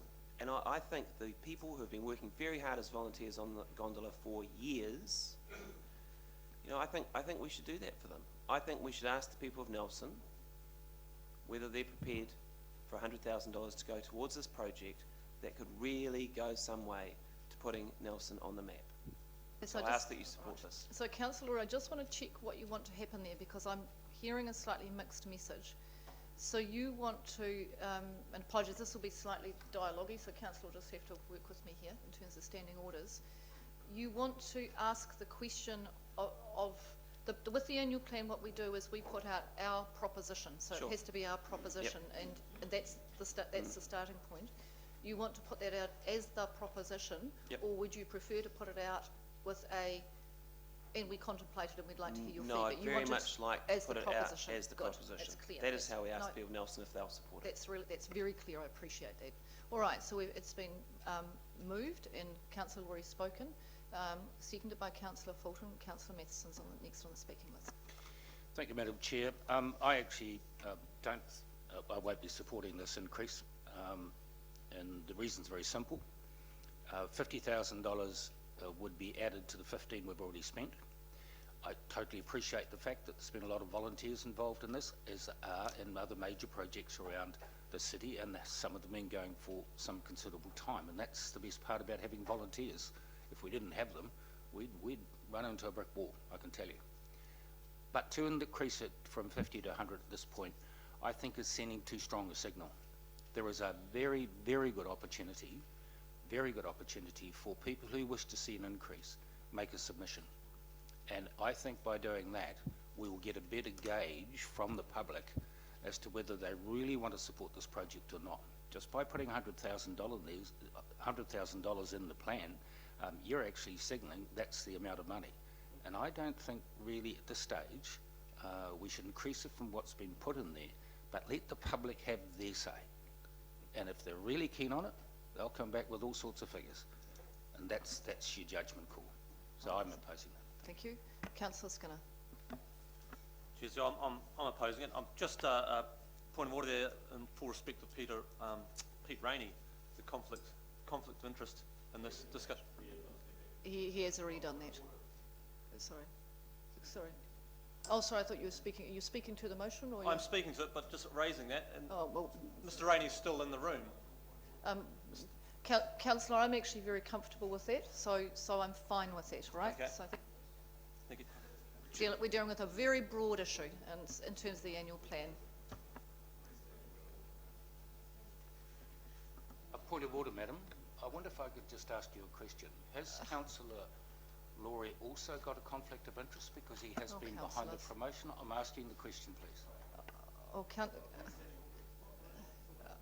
I'm just going to take a brief adjournment to speak to the Chief Executive, but I'd really appreciate it if all of the councillors could follow the really important standing order in here, which is not to call across the room, okay? Because it just actually isn't what we're here to do.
Underway. We'll say goodbye to our guests. Thank you very much for visiting us again. And I have happy news that the The Deputy Mayor has withdrawn his last comment, and we're back to Councillor Skinner. Speaking for or against the motion? Against. Just because I was surprised to see the 50 grand included, especially after discussions in regards to business operations, etc., and feasibility. The feasibility study they've already had. I see some of this as in regards to, I can understand them needing some investment to attract government support, but to attract investors, if it's such a good-looking project, you'd think investors would be knocking on the door. To increase that to 100 grand, you've got to draw a line somewhere when we start sponsoring businesses that haven't started up yet, when we should be concentrating on the businesses that are already needing a helping hand. I have a concern as the geotechnical information. If we're giving them money, I'd like to see that being used for them looking at their wider scope, not just the one side on the one valley. Originally their scope was the two valleys, and we've had a lot of feedback, positive feedback from various groups on their facilities being used from the other side. There's been a great, especially for mountain biking clubs representing Nelson have been very supportive of it from the Maitai side, so as the golf club, etc. So I wouldn't like to see this money being used then just to further reinforce the one track of thinking on the brook side of the valley. But once again, I'm glad to see this is going out for a chance for the public to then comment on it, so then that would get a gauge of whether the public are further interested in this or not. So on that sense, I can see reason for that, but increasing to 100 grand, no.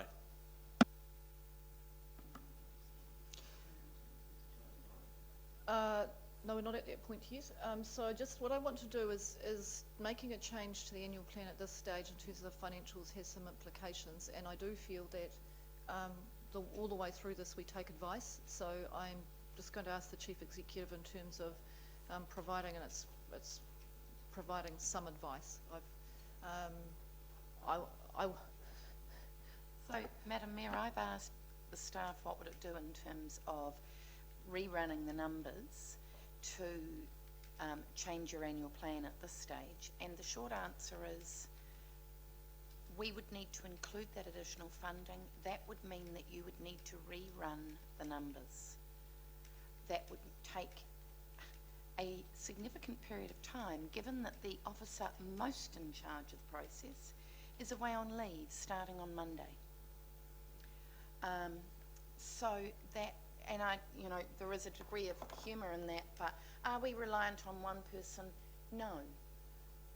Is the best process to stick with the same officer that has done all of the work to date and we've had a separation and peer reviewing? I believe the answer is yes. We have put out the dates for the annual plan to you. I'm sure some of you have got some parameters around that. That's where. So Chief, there are some risks and implications. That suggestion just needs to. I need to give the Chief Executive the opportunity to highlight that. Right? That's fine. That's all. That's what we just need to do. Right. Now, who was next on my speaking list? I had Councillor Barker, our Councillor. Thank you, Your Worship. The Nelson City Council is an entity, a body, and it's the one body, no matter who we are sitting around the table. The decisions made by it are made by the Nelson City Council, and there are new councillors, but I'm one that was here, and I can recall the situation when this idea came up. It's a great idea for Nelson. I think most people would agree. The request was made, can you help us? We believe that there's going to be great support for this. Can you give us $15,000 to do a feasibility study? The council of the day, after some debate, decided yes, it would support it because it could see the potential for this, and it was going to give an answer to their question, which was, if you give us $15,000, we will be able to determine if we're going to get financial support from investors and backers. And this is all we need to do this. So a long period of time has now passed since that $15,000 was granted. I've listened to the arguments for this as we got to where we have the $50,000 in the annual plan now, and I believe that, I'm not going to suggest we don't do 50,000, but I would suggest that if we are going to look at what Councillor Laurie is suggesting, it be done rather than an amendment to the figures. In the narrative we say we asked the question of the public in our submissions, do you support an extra $50,000 to $100,000? And then he can achieve what he wants, he can have it discussed within the community, and the people can give the feedback whether they support it or not. Are you suggesting that, we'll see where we go with this because it's Yep. been moved and seconded, but that's a proposition that you're contemplating. All right. Councillor Ward wishes to speak, and then I'm going to go back to Councillor Laurie for the right of reply. I'm comfortable with the $50,000. I think if this project is to proceed, it needs community support. Now, it's rather one of those things with crowdfunding. I think you might find you could get it, but it isn't a substantial sum of money that they require. Not by today's standards. You can go and buy a piece of a national park for multi-million dollars. You can probably fund something like this, and I think this is an opportunity to do that. And as has been said, if the community actually think we should pay for the whole thing, they'll come and tell us loud and clear. Or if they think there should be more money, they will come and tell us loud and clear. So I'm comfortable with the $50,000. Right of reply from Councillor Laurie. Thank you. The gondola is going to run into a brick wall if we don't get behind it. Nelson has a brilliant opportunity to grow its domestic and international tourism industries and become a more exciting and vibrant place. We have all these new flights coming to Nelson. People have to do something when they get here, especially if you want them to enjoy themselves, tell their friends and come back. Nelson is in desperate need of another must-do activity for visitors. And I don't want to be part of a council that lets this opportunity slip through its fingers. So I am calling for a $50,000 increase to what we've earmarked in the annual plan, the draft annual plan, because I think it's going to be a great thing for Nelson and we should support it. Going to put it to the vote. All those in favour of increasing to $100,000 in the annual plan? Ayes? Aye. Noes? No. It's lost. Right. Councillor Rainey's coming back to the table. Now, so that was the matter. So in terms of what we've got in front of us, we have a recommendation on page 141, and Ms McDonald needs to speak to that, do you, in terms of you've told us the changes? Yes, Madam Mayor, and so we would seek to have those changes adopted, and then 3 other recommendations which just deal with the separation of those financial policies and their separate consultation. So we're going to just hand those out now.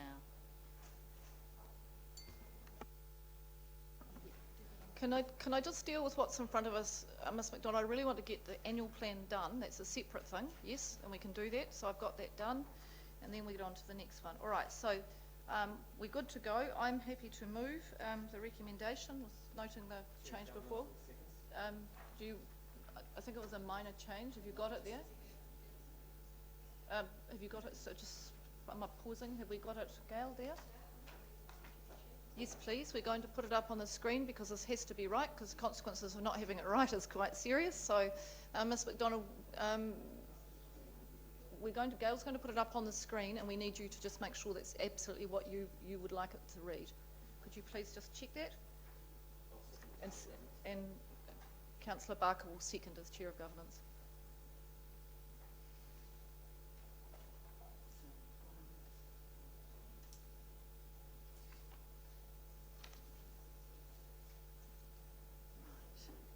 Yes? No?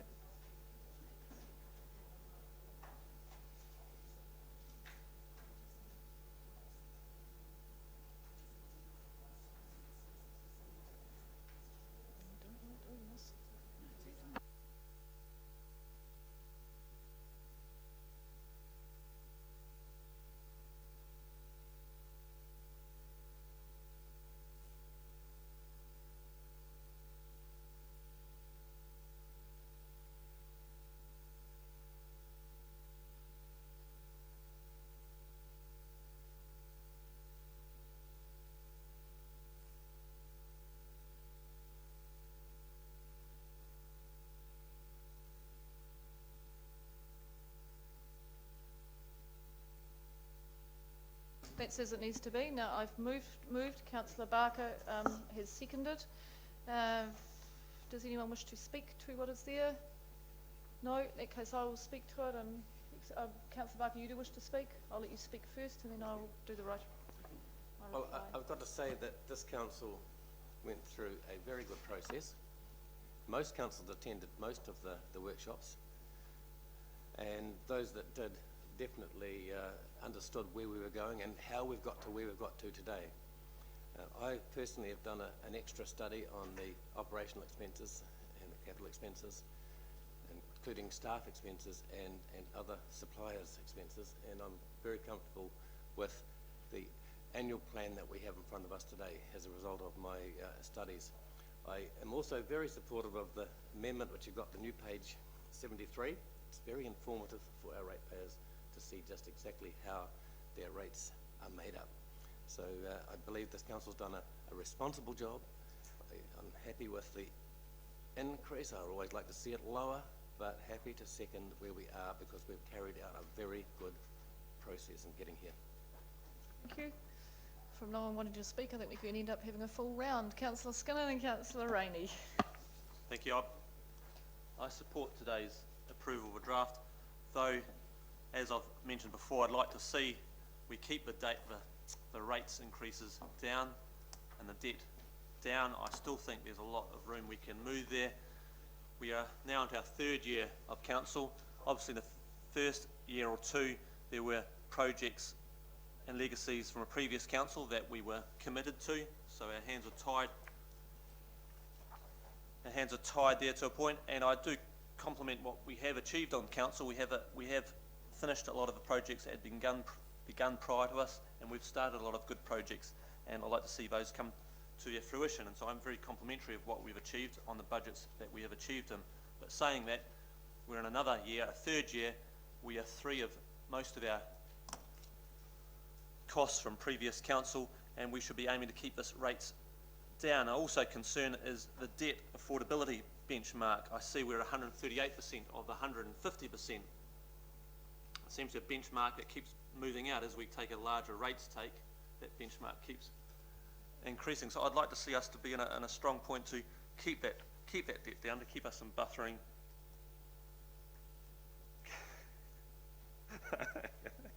Okay. Paul's just reminded me I've got a plane to catch. But yeah, so once again, I'd like to see us, and this is great that this is going out in the draft form because it gives a good opportunity for the public to give their comment on where they'd like to see us move ahead for this year ahead.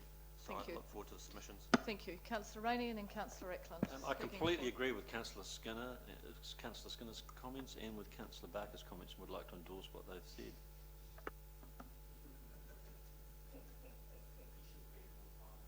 I think we might just stop now. Okay, Councillor Eklund, are you sure you really want to speak?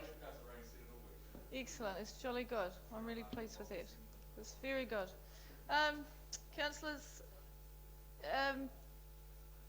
I spent a bit of time writing the Mayor's Forward. I'm looking at some of the rates rises around the country, and they're very low, actually, a lot of them. Our neighbours in Tasman is quite a lot lower than this. But when we started this project, and we did that, and we all agreed that what we were going to do when we put out the long-term plan is we were going to think like a long-term plan.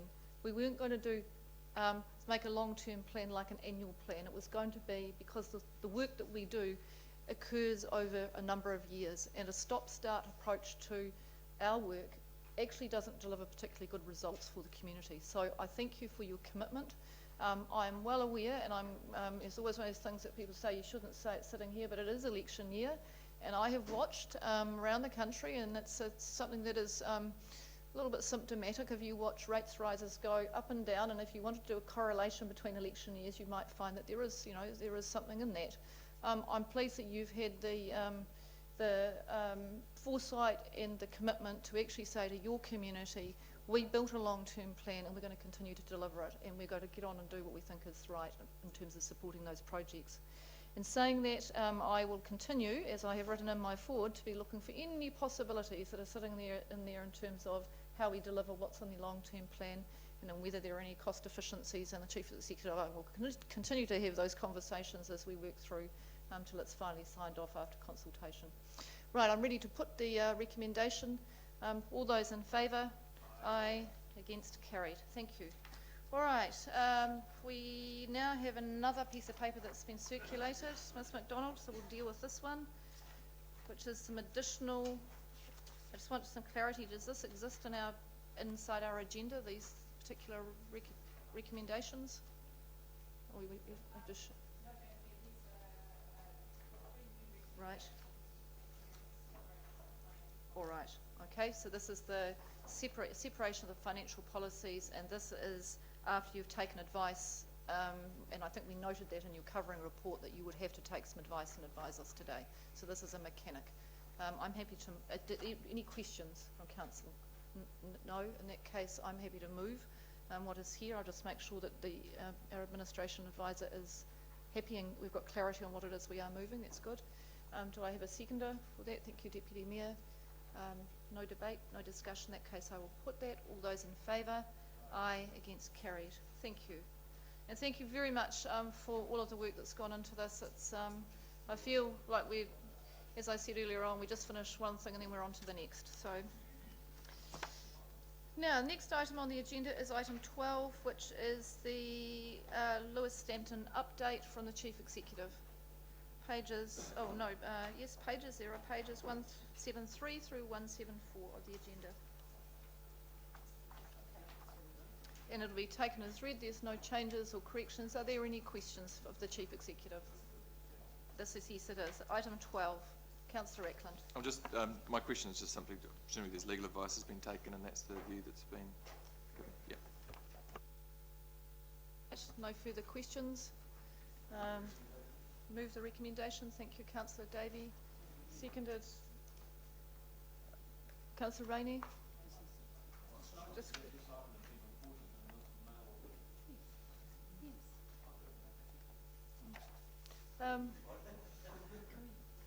it comes from a previous meeting where there was an undertaking to report back to a meeting, so it needs to come back. It's just being transacted.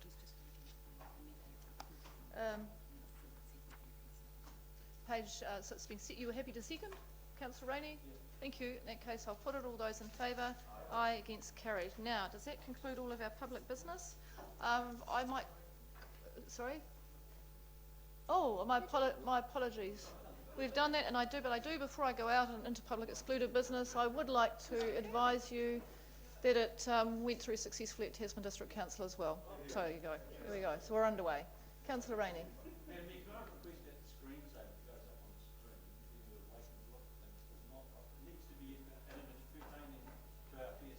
Is it? I'm presuming that shots are not taken out in April. Well, I'm sure that the administration advisors can address that decorative option. Thank you very much. Right, I'll move us into public excluded business, seconded by the Deputy Mayor. All those in favour? Aye. Against? Carried.